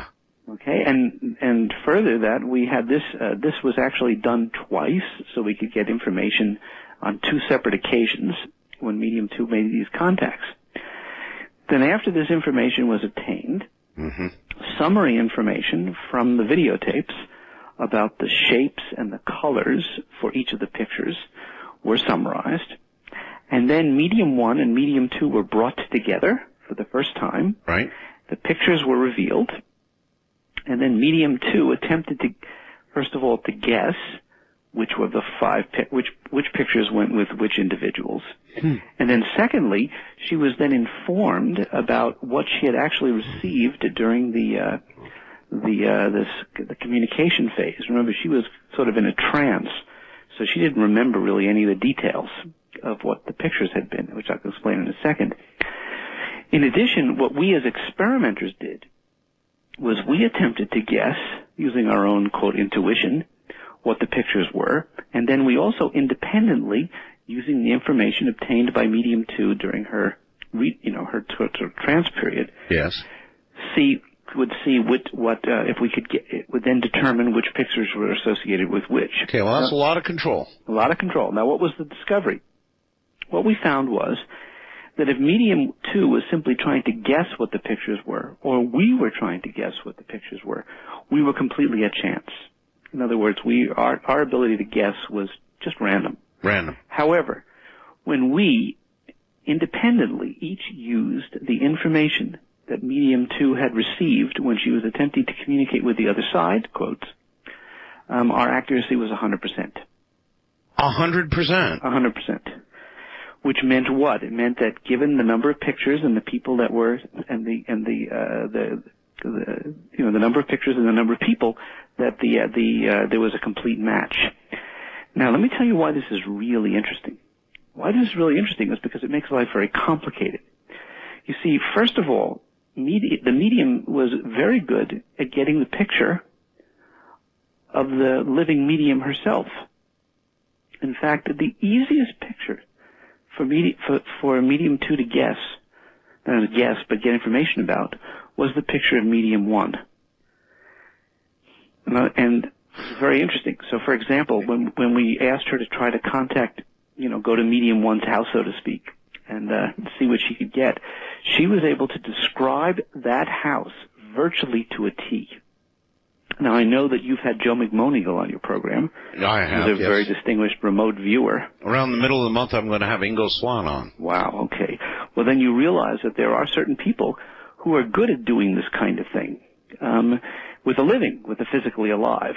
And so the immediate complication is, well, gee, is medium 2 simply getting this from the mind and the physical environment of the living, or is she really getting it also from the deceased? And this is where, again, the accidents, great discoveries or accidents observed by prepared minds come in. When medium 2 was attempting to get the information from medium 1, there was no dialogue, there was no confusion, and it was very easy for her to get the information. But when she attempted to communicate with each of these departed individuals, she received all kinds of information, none of which was wanted, and all of which interfered with getting the information about the pictures.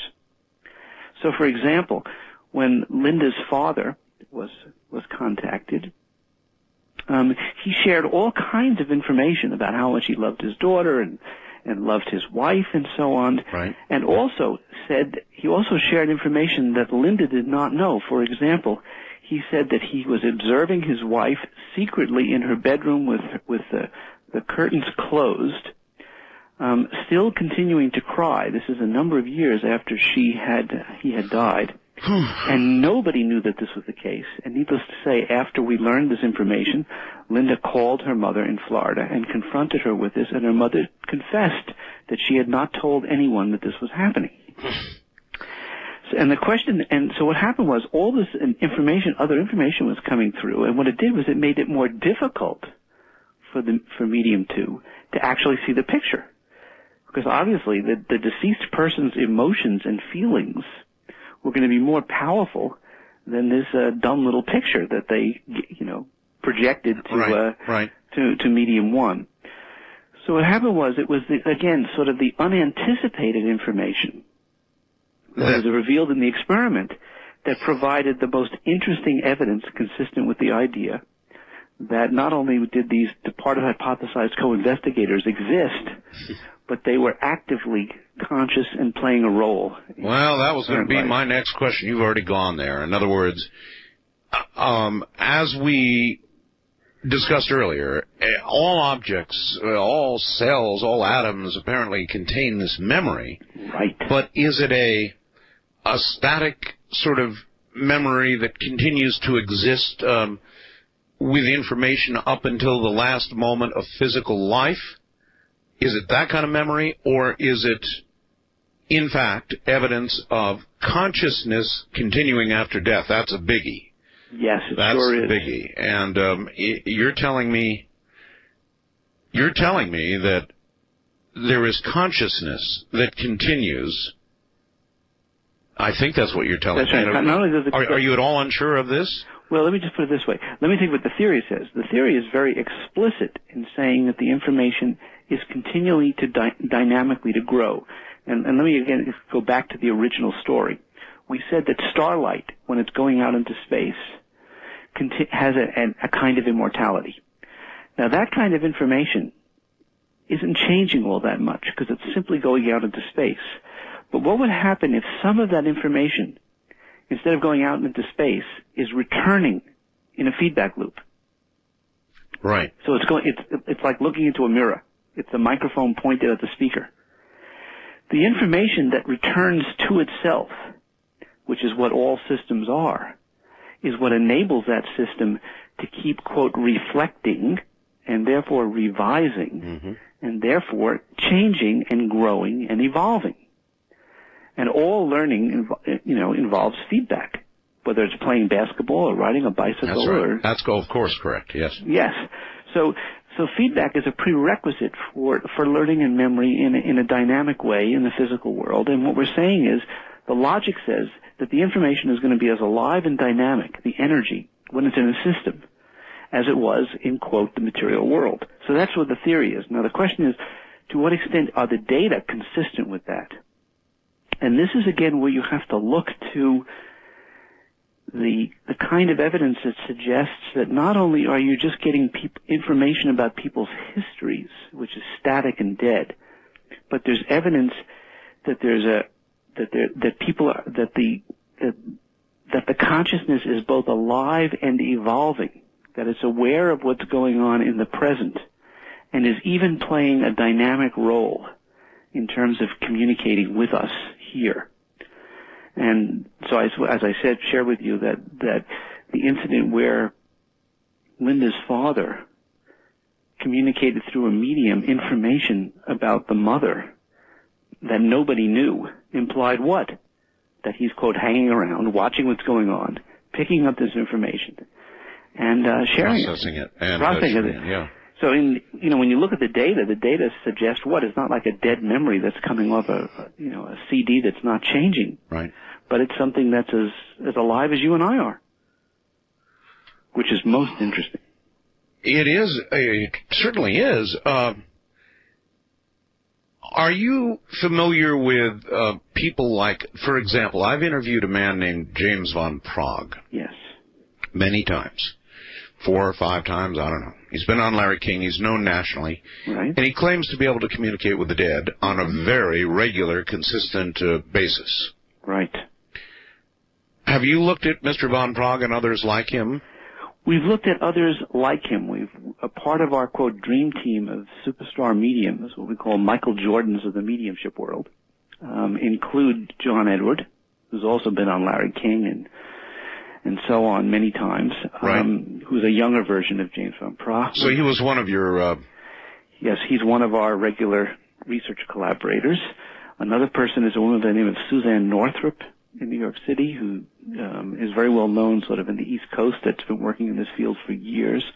Third person is one by the name of Reverend Ann Gaiman, okay, who in Washington, D.C. Fourth person is George Anderson, who, of course, is very well known in the field. Actually, to tell you the truth, James von Prague was invited to be part of the HBO research and also subsequent research, but he declined to participate. Mm-hmm. I think, most people, most mediums, by the way, are very nervous to work with scientists because their fear is that what the scientists will do is design experiments in such a way that it makes it impossible for them to metaphorically play their game. Well, they may be afraid that they're not dealing with scientists so much as debunkers. Exactly. Yeah, I understand. Exactly. I understand. That's one of the reasons we use the metaphor of a Michael Jordan in the mediumship world. I mean, for example, imagine that you want to be able to see whether Michael Jordan's a superstar. So you bring him into your laboratory basketball court. You say, okay, Michael, we want to see how good you are. However, you're not allowed to jump. I mean, if you take away some of what makes him great, he's not going to appear like a star. Right. So the first thing you have to do is let him play the game his way and document that what he does is special. Right. And then what you do is you discover what is it that makes him special, what is it that enables him to be special, which, of course, is the strategy that we've been doing. You allow people to first play the game their way under controlled circumstances and see whether they can really do it. Mm-hmm. And then what you do is you then try to get at the mechanisms of that, and that's what we've been doing. But the answer is, yes, there are people who do this on a regular basis, and much to my absolute disbelief, they receive information, and it's very replicable. Now, this may sound a little crazy, but it's an obvious question. With all the research you've done, are there any conclusions that you can come to about the nature, anything at all, about the nature of the other side? What we'll call the other side. Right. By the way, just linguistically, the word there is T-here, which means that here is in there. It's not here versus there. Right? Yes. There includes here. Yes. Right. Okay. But anyway, getting back to that. The answer is we have in our research virtually no information on the other side, about the other side, because we have not been asking those questions. In fact, in a subsequent book that we're currently writing, the working title is called Through the Living Rainbow. In this book, where we describe we summarize all of this research, and one of the things we point out to is we're very clear about this, is that our research only speaks to the fundamental question about whether survival of consciousness exists. Yes. It leaves completely open the question of what is the afterlife like. And that actually should bring solace to people, be they religious or non-religious alike, because it completely leaves open the question of what all this means, save for the question that something is really there, because that's very, very controversial. And one of the areas that we will be doing research in and are beginning to do is exploring systematically what are the kinds of replicable reports that one can receive about what the, quote, afterlife is like. But you are convinced by your research so far that it is, in fact, possible to communicate with a physically deceased person's continued consciousness. Well, I would put it a little bit more conservatively. Here's what I would say based on our research. As a scientist, I would say that we have definitive data now. Yes. That certain mediums. Yes. Receive information that cannot be explained by fraud, that cannot be explained as statistical coincidence, that cannot be explained as subtle cueing or cold reading or any of that kind of stuff. Yes. It's clearly, quote, anomalous. Well, how does that differ from what I just said? Well, I'll explain in a second. No, all right. You're going to have to explain after the break, I'm afraid. Stay right there. Dr. Gary Schwartz is my guest. I think it means what I said it means. If it doesn't mean that, then there's different words that say roughly the same thing. I don't know. Fascinating stuff. Apparently we don't end when we think we end. Now, this is really interesting. Keith Rowland, during the break, reminded me of something. We had a bit of a discussion about the power bump we just took in the last hour, and it was really a weird one, and I'll tell you why it's so weird. All the broadcast equipment that I have here, all of it, all the broadcast-related equipment, is on uninterruptible power supplies. Now, by that I don't mean just power strips, that prevent bumps or keep equipment from getting damaged. I'm talking about uninterruptible power supplies, devices with batteries and inverters that technically isolate you from the power lines 100%. If the power goes off, I don't even know it. Well, yeah, I know it. I mean, the lights up there go off that are not on the uninterruptible, but I stay on the air. And nothing in the broadcast chain should be affected in any way, and yet it was. As a matter of fact, even the audio feed to broadcast.com for the video, the audio portion of the video feed went down. About 10 things went down. The computers, all on uninterruptibles, they went to millions of colors. They crashed instantly. Now, how does that occur through a true uninterruptible power supply? I don't think there's any way that can happen, but it happened. And what was pointed out to me by Keith was, he said, Art, you remember last week when the phones went out? We're talking about this report on the government site, right? That's on my website right now. He said, who was the guest scheduled? I said, well, Dr. Schwartz. And he said, who have you got on right now? I said, well, Dr. Schwartz. So, maybe just coincidence, but it's quite a coincidence. All right, back to Dr. Gary Schwartz, and Doctor, welcome back. Here's where we were. I said your research, quite obviously, if I'm listening correctly, would prove that, or it certainly is moving toward proving that a consciousness continues after physical death. And you were saying, no, you'd be more cautious. Yes, and let me tell you why. But can I just first ask a quick question? You bet. Only because you've intrigued me with Keith's hypothesis. Well, it's not a hypothesis. It's the truth. It's an observation, right. Well, let's see what the interpretation is. That's where the hypothesis is. Here's Keith's observation. Let me ask you this question. How often do you lose complete phone communication other than, to the outside world? Never happened before. Okay. Never. How often do you, when you have a power surge, do you lose all capacity do your computers go down even though you've got these surge protectors? Never. No, they're not just, that's the important part, they're not just surge protectors. These are called uninterruptible power supplies. They have, right, uninterruptible power supplies. They have batteries between the power company and myself. So what we do is we now have two incidents that have never happened before, both of which happened. Associated with your appearance. Exactly. I find that interesting. in light of all the other things that we've talked about. I find it extremely interesting. Yeah, so do I. So outrageously improbable with your show. It is improbable. It is improbable. I will confess something that I think your audience will find intriguing. What?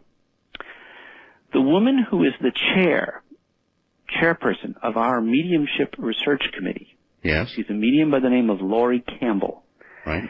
An unknown housewife, believe it or not, from California. According to her... Up until now, right. According to her, her mediumship skills began about 5 years ago when she started receiving communication from a man who called himself Max, who she ultimately came to discover was none other than Sir James Clerk Maxwell, who was the distinguished scientist who would develop the theory of electromagnetic waves. And according to her, also her claim... That Maxwell? That Maxwell. Okay. Now, also according to her, other distinguished physicists have been collaborating through her, which includes none other than Tesla. Tesla?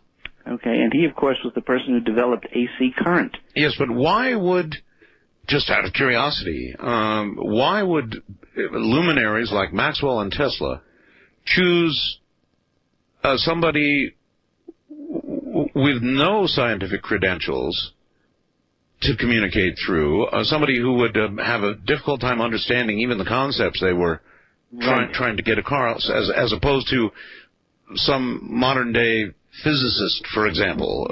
By the way, I love your mind, and I love the questions that you ask. You and I tend to ask the identical questions, because, of course, those questions bothered us, too. And here's what came to us, which is also what she claims. As you know, most scientists, particularly physicists, but also psychologists, do you think that they would believe in the possibility that they were going to be receiving information from dead scientists? No. Of course not. And if they did receive this information, who would they attribute the ideas to? Themselves. Exactly. They would take credit for them. So if you're a dead scientist, first of all, you have very few options because there aren't all that many people around who are going to be interested in this kind of thing and open to it. And secondly, what you're going to want to do is to find people who are not going to reject it out of hand. Now, the interesting thing about this woman, Laurie Campbell, is that she doesn't even have a college education. So what this means is she has no knowledge to interfere with what she's receiving. And consequently, she can receive it with an open mind. Well, it certainly... what kind of information is she getting from them? Well, she has been getting information. She gets physics formulas. Really? Yes, and she gets information which has been subsequently verified by people who know Maxwell's work. Holy smokes. That's what I said. What's even more interesting is because she believes that she was chosen by Maxwell not to become another James Van Praagh or George Anderson doing readings for people. Uh-huh. But she was chosen because she was meant to be a research medium. She was meant to be the bridge to try to discover what this process is.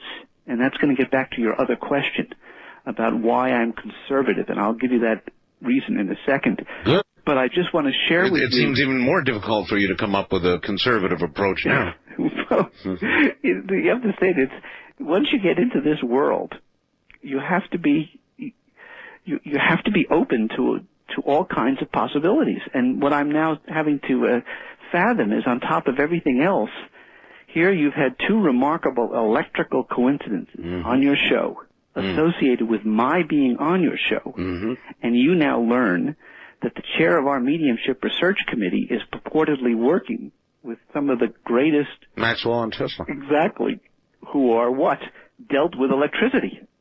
I find that an interesting coincidence, don't you? Well, it makes me want to push back from the equipment a little bit. Yeah, I think that's why. By the way, you want to hear something else amusing? When we ran our second mediumship experiment this summer, 4 of the 5 video cameras stopped working. Oh, brother. And fortuitously, And don't ask me why I did this. I went out and I purchased 4 audio tape recorders. Uh-huh. And fortunately, the audio tape recorders continued to work during the time we were collecting the data. So although we lost much of the video information, we lost none of the audio information. Isn't that interesting? Very interesting. So yes. now getting back to your question. Why am I conservative? Here's Yes. why. Yes. Once we've ruled out all the sort of standard explanations, you have to entertain a number of anomalous ones. And the first one is, to what extent is the medium simply reading the mind of the living person? In other words, I go to a medium and I want to contact my deceased father, for example. Well, you know what remote viewing is, right? Exactly. So the first thing you have to do is to find evidence that goes above and beyond simply, and I'll give you some evidence for this in a minute. Which you already seem to have found, as far as I can see. Well, wait till I tell you what we discovered 2 weeks ago. We have the ultimate jaw dropper. All right.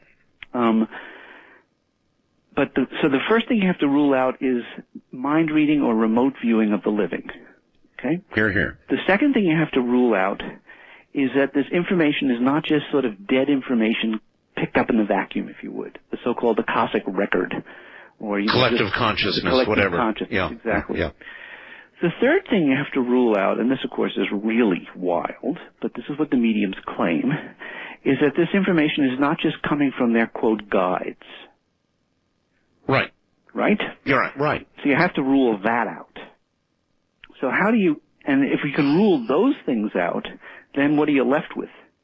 You're left with, of course, what interests people the most, and that is the survival of our loved ones and ourselves. Yes. So why is it that? So that's why I'm trying to be conservative. I'm saying, that we don't have definitive proof yet, but I'll tell you a lot of data that are powerfully consistent with that final interpretation.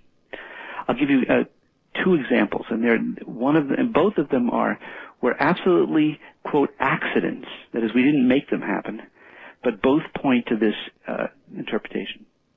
Let's first take the HBO experiment. In that experiment, there were 5 mediums.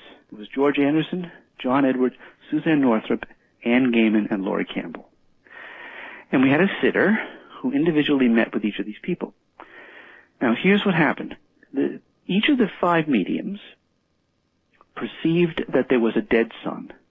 3 of them got the initial M, and 1 of them got the name Michael. Now, by the way, she did have a deceased son. The son actually killed himself. His initial was M, and the name was Michael. None of the mediums said that there was a deceased daughter, and none of them gave a wrong initial, as we said, for the son. So their perception was absolutely perfect. However, the claim could be made that they picked up all of this from the mind of the sitter. Correct. Right? Correct. Now, in addition, all 5 of the mediums perceived a little dead dog, who was a Chihuahua. Yeah. None of them perceived a dead cat. The interesting thing is that none of them got the initial of the dog or his name. Now listen to this. When we asked the sitter afterward, yes, who was his dog? She says, oh, that's Pee-wee. Pee-wee is our little Chihuahua. Pee-wee did this and Pee-wee did that. Pee-wee was such a cute dog, over and over. In other words, she always referred to the dog as Pee-wee. Yes. She never referred to them as a little tan and black thing. It was always Pee-wee this, Pee-wee that. Yes. And over the time that I've worked with her, she said his name hundreds of times. Now, if the mediums were getting the information about the dog from her, what would they have also done? They should have picked up Pee-wee. the dog Pee-wee. Yeah. None of them did. So what I subsequently did was I asked them, how often do they get the names of animals? And the answer is virtually never. So that's what's suggestive, that what they're doing is they're seeing the little dog. They're not actually getting it from the... Oh, boy. You see that? Now, let me give you the more interesting one. You ready for this one? Yes. This is the jaw dropper. You ready for the jaw dropper? I'm ready. Here's what happens. We do this experiment 2 weeks ago. There were 5 sitters, that is, people who were going to be read, research sitters. And each of them were being seen by 3 different mediums. We were able to schedule 3 of the 5. Well, that's a lot of people. Right, it's a lot of people and it's a lot of data scoring. One of the mediums was John Edward, and I was the experimenter for John's readings. And by the way, the first 10 minutes of these readings were done in complete silence, and there was a screen separating the medium and the sitter. So the medium had no idea whether it was a male or female, young or old, deceased history, anything. You ready? Got this? Right. Now, John Edward, for the third sitter, this is the third of the 5, he starts picking up information about this woman's grandmother who had died, and goes into great depth describing this woman, her personality, her history, including things such as saying that the grandmother sees that you're going to be having a wedding, and she's very happy for you about this, which, by the way, turns out to be true, and describes a whole bunch of other things. And it's very emotional, by the way. This woman, this deceased grandmother, apparently really loved the sitter. Right.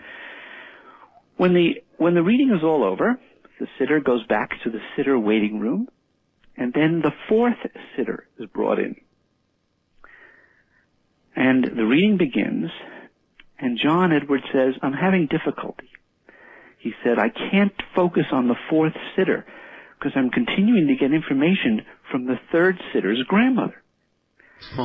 And then he starts saying, he says, I'm hearing the song over and over in my head, The Good Ship Lollipop.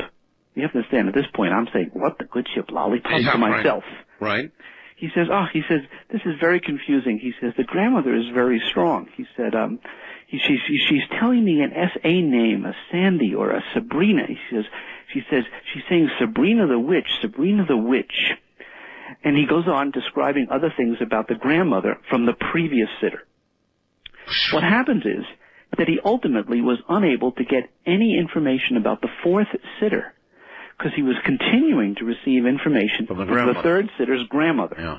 So ultimately, of course, the session is over, which means it's a complete failure in terms of the 4th sitter, but we have all this additional information from the deceased grandmother. So of course, what do?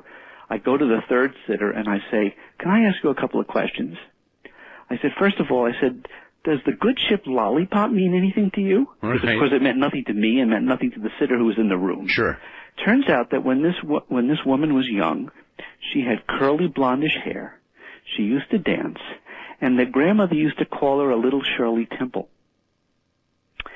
The second thing is, the woman's name is Sabrina, and when she was younger, she used to be called the Teenage Witch, and the kids used to tease her about this, and she used to talk to her grandmother about this experience.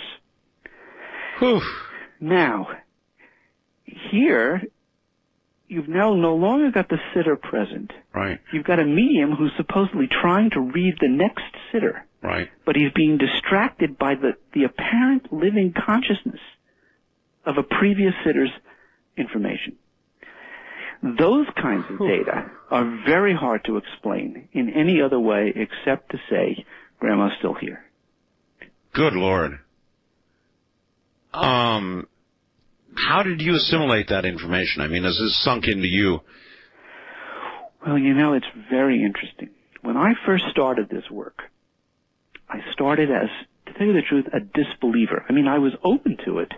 Oh, I know why you started it. Okay. However, what happened was, after the Canyon Ranch experiment, I spoke to one of our graduate students at the University of Arizona. Right. You know the words that came out of my mouth? He said, what happened to the Canyon Ranch experiment? And you know what I told him? What came out of my mouth? I said, I give up. And what I mean by that is, I give in to the data. I cannot anymore hold this belief. I cannot, with good conscience, say that something very special isn't going on. All right. Hold on, Doctor. We'll be right back. I believe it's called a belief threshold. That's what the doctor was talking about, a belief threshold. It's kind of when you're thrown over the top on something, and for me, that happened with respect to UFOs a long time ago. Long time ago. All the good Lord. In other words, I saw something myself, and I was tossed right over the threshold. I don't know where it came from or what it was. I just know that it was either technology that we could not possibly have on Earth, or if we do, it's certainly an awfully well-kept secret, and we don't keep secrets all that well. Or, it's from somewhere else, or another dimension, or whatever, but real. I looked at it. It was a close encounter, and at that point, the threshold of belief for me took a giant leap. And I still don't have all the answers, but that threshold was passed, and apparently for the good doctor, it was as well. And we'll pick up at that point when we get back in a moment. Back now to Dr. Schwartz. So a threshold, it's like a threshold event, right, Doctor? Yes, I think, in fact, your metaphor of, what did you call it, the bleep? Well, I said it's a threshold of belief. Yes. Yeah. Absolutely. Yeah, where all of a sudden you can't really resist anymore. In my case, I had an object pass directly over my head. Now, I don't know for sure what it was, but I know that there are completely inexplicable things that are flying in our skies, period. End of story. It's true. Right. Because you had experienced it firsthand. It was incontrovertible. You couldn't avoid the experience. That's right. And so you had to accept it. That's right. Well, I think that that's what's happened in my case, where I have actually been resisting as many of these as possible, but till where the data was so strong that I, as I said, have now seen that something seems to be absolutely remarkable going on. And of course, one of the things that's really, I think, worth pondering is how would it change our society, our personal lives, our Boy, we're just systems, running. our I was education. just going to ask that. In other words, if your science or anybody's science conclusively proves this, it'll change religion, it'll change institutions, it'll change science, it'll change everything. It would change everything. And it's hard to even close your eyes and imagine in what way everything would be changed. Well, we have spent a lot of time thinking about what the implications of this would be for people. And what have you concluded? Well, as you put it, it changes merely everything. And I'll give you some examples. First of all, for our personal lives. One of the things that we would realize is that we don't have to do everything and do it immediately. In other words, people could slow down in the way they live their lives. And they could reconsider how they wanted to live their lives in terms of what percentage of the time do they want to spend with their families, with their loved ones, and in fostering their own moral and educational development versus accumulating wealth and doing all the things that we do as we race around this planet, as if we only have a brief moment and then it's all over. That's true, right. So the first thing that it would potentially do is it would enable us to take stock and therefore treat our time on the earth as a very special moment. And this could be, of course, very meaningfully transformative. Does any of your research give weight to or take weight away from the concept of reincarnation? Well, it's very interesting. And in the simple way, of course, it provides justification for reincarnation, because it says, of course, that your consciousness does continue. And then the question is, can it, quote, come back? However, what the living energy universe idea... Oh, yeah. By the way, before we get too far further down the line, your book, I want to plug your book. It's The Living Energy Universe, and it virtually explains all of this. And how do people get it? Is it in bookstores, Amazon? It's in bookstores. The easiest way is to get it from Amazon.com or Barnes & Noble's. Website. The website. I know they're all going to go broke doing that. They're giving 30% discounts up there. Right. I mean, one of the things, by the way, which I would love to share is a very quick story, but I think it's very meaningful because it might, I think, be relevant to your audience. And we have a friend who read the book and was very touched by it. And he's an unusual person. He's very metaphysical and is considered by some of his friends, including his family, as, quote, strange. And what he did was, after reading this book, because he realized that this book provides a scientific foundation for so many of these strange things that people believe, that what he did was he gave a copy of the book to his sister, who had always questioned his sanity. After she read the book she began to realize and appreciate what her brother was all about. In other words, the book helped give him credibility. And in the process, what it also did was it enabled her to better cope with the fact that both her mother and father had died, because she was now open to the possibility that they were able to communicate with her, and that the separation would not last forever. So one of the things that my friend suggested that I pass on to you and to your audience, that if they have people that they love and care about, mm-hmm. and wish that they could share with them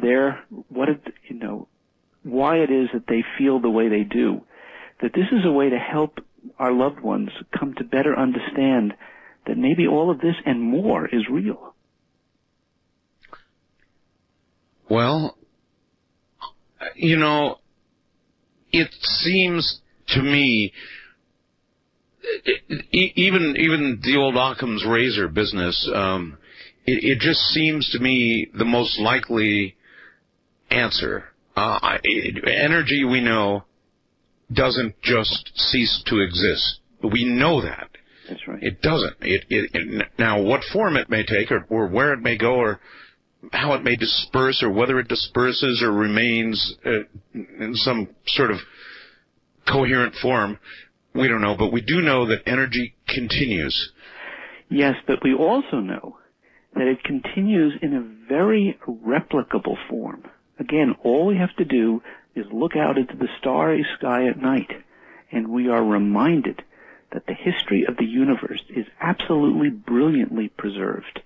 And it's preserved with photons, which are infinitesimally tiny, that go into the retinal cells of our eyes, which of course are absolutely tiny. And one of the things that's very worth knowing is, do you know how many photons it takes for a retinal cell to fire? How many? Well, you might think millions or thousands. It turns out only one. One? Just one photon is sufficient for a retinal cell to be able to register its presence. Now think about how many billions of photons of our information is being emitted, both visual and invisible, into our surrounding and ultimately into space on a second-by-second basis. Billions and billions. And all of that information is preserved. At least that's what physics tells us. So not only is energy can't be destroyed, but the information is very, very persistent. Otherwise, we couldn't communicate with distant satellites that we send off to planets and so on. Right. We know that this is true. The other thing that physics is telling us is that matter is really organized energy. That matter is just a special case of energy. Right. And so when you put all that together, and then you add the idea of a system, you come up with a universe that's just teeming with life at every possible level. Modern physics is leaning toward the multidimensional yes. theory, very heavily so. I've interviewed any number of just top-flight physicists who believe that. Mm-hmm. And that would probably work very well with your research.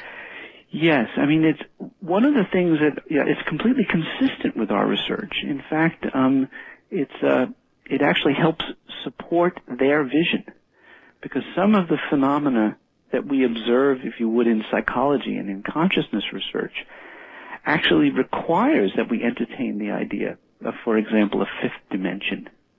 And once you see that there's reason to entertain this idea, then it becomes more plausible. So in the same way that we can't see, taste, touch, or smell gravity, we infer it by the fact that objects fall.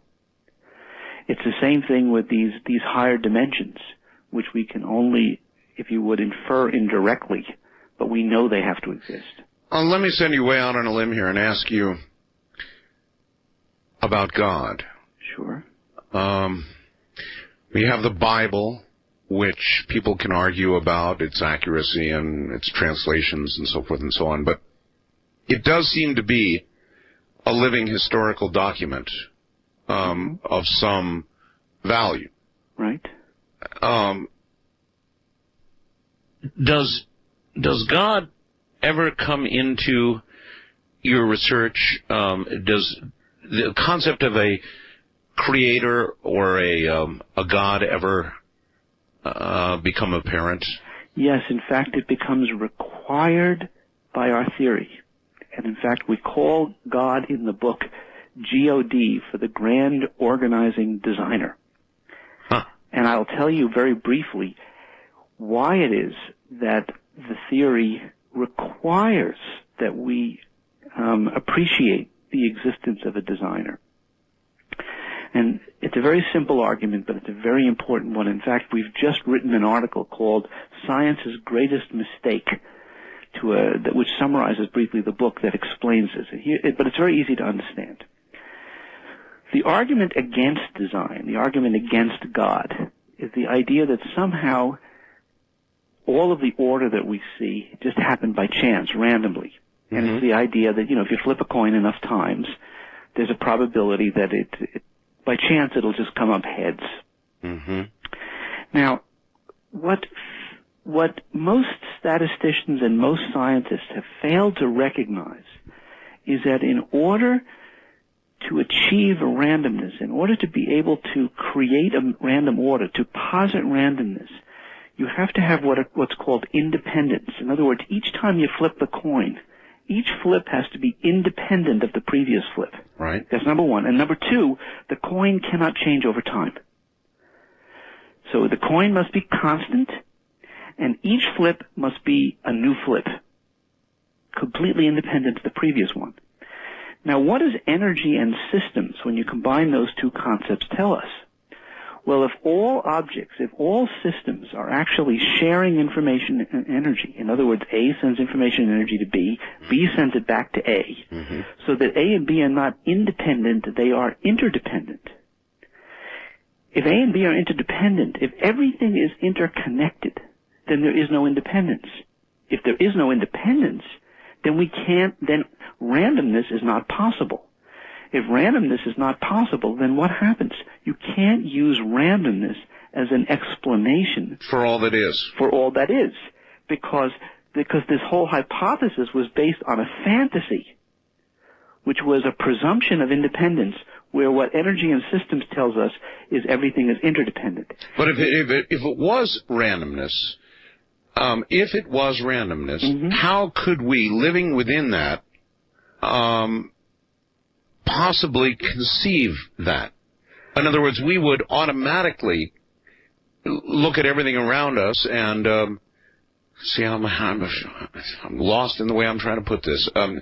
We would automatically conclude there would have to be a creative force. It would be so intricately complicated that we could conclude nothing else. No, I think that what science has done quite to the contrary is to say, because we're smart enough, we can see that that randomness is possible. So the scientist actually pushes for the idea that there isn't a grand organizing designer, because they're able to look past the seeming complexity and say, I can imagine how it might occur randomly. The problem is that you really can't apply the idea of randomness when you have the idea of a living energy system, because the systems are not independent. Now imagine that we add systemic memory to all of this. Mm-hmm. Imagine that not only is the information and energy interdependent, but it's accumulating over time, so that we have a universe that's right. constantly unfolding and unfolding creatively. Then what happens is, not only is each coin flip not independent, but the coin is changing over time. And if the coin is changing over time, it can't possibly be explained by randomness. And therefore, what you look to is a designer that's at least as sophisticated as we are. And since we're a subset of the universe, at least. Yes, any sane person, as you said, Occam's razor, comes to the conclusion that we must entertain the idea of a grand organizing designer just as we entertain the idea of gravity. Logic dictates it. Isn't that interesting? Yeah, it's fascinating. Most physicists are very good at explaining everything that's going on with our universe, until you get them back to the Big Bang, which most all of them subscribe to, mm-hmm. and you ask them about what occurred 1 second prior to this Big Bang, they go blank. Mm-hmm. They truly go blank. And they will tell you, if they're honest, they have not the slightest clue. And that's where creation, that's where it is, I guess. Yes, but you see here's the other thing that physicists, I think they deceive themselves. And that is, they will tell you that yes, they cannot explain what happened before the Big Bang, but they'll tell you that they have a story about what happened after the Big Bang. Oh, yes. However, that story is based on a set of assumptions which very well could be wrong. For example, it's based on the assumption that what was going on in the universe was independent, which of course makes no sense whatsoever, since in the beginning everything was totally connected to everything else. So when you really look at the process logically and consistently, what do you come to the conclusion of? That our stories are just stories. And in fact, it's time for maybe us to evolve our stories, to revise our stories. And in part, that's what the living energy universe is all about. It says that in the same way, in the Bible, it looks like you have an evolving God. In the Old Testament, you have a God that seems fairly vengeful, eye for an eye and tooth for a tooth. A God you should fear. The God you should fear. And in the New Testament, we now have the God that you should love. Mm-hmm. And what's interesting about that transition is, you could say to yourself, well, is that simply the evolution of human consciousness? God has not changed. It's just that human beings are becoming more sensitive to this God, if there is a God. Or is it possible that the whole process, the whole universe itself is unfolding, and therefore the God process, if you would, is evolving just as we are? And in the living energy universe, we have this quote, which goes something to the effect as follows. Imagine that you have stepped outside the entire universe, mm-hmm. and you are seeing the universe as a collection of caterpillar galaxies readying to transform into a rainbow-colored butterfly universe of indescribable beauty. In other words, can we conceive of the idea that just as a caterpillar can transform into a butterfly, and you could never predict by looking at the caterpillar by itself that it would become a butterfly ahead of time? No one would ever be able to predict that. No.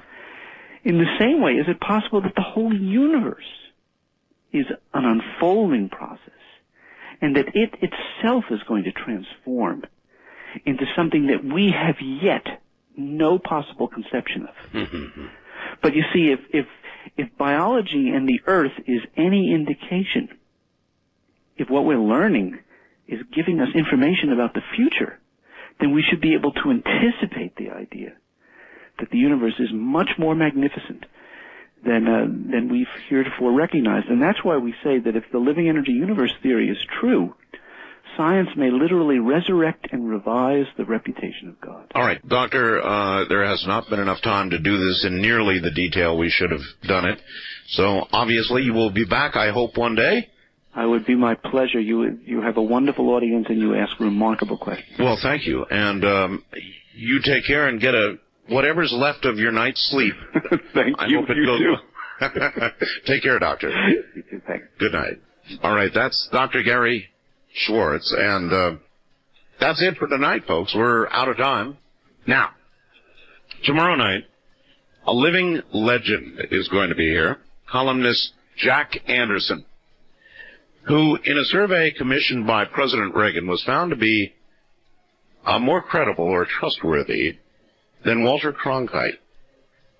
Jack Anderson is known to many of you, and to those of you who don't know him, tomorrow night you're going to find out a lot about him. He's got some real stories to tell, some of them about the wise guys. You know, those guys. From the high desert, I'm Art Bell.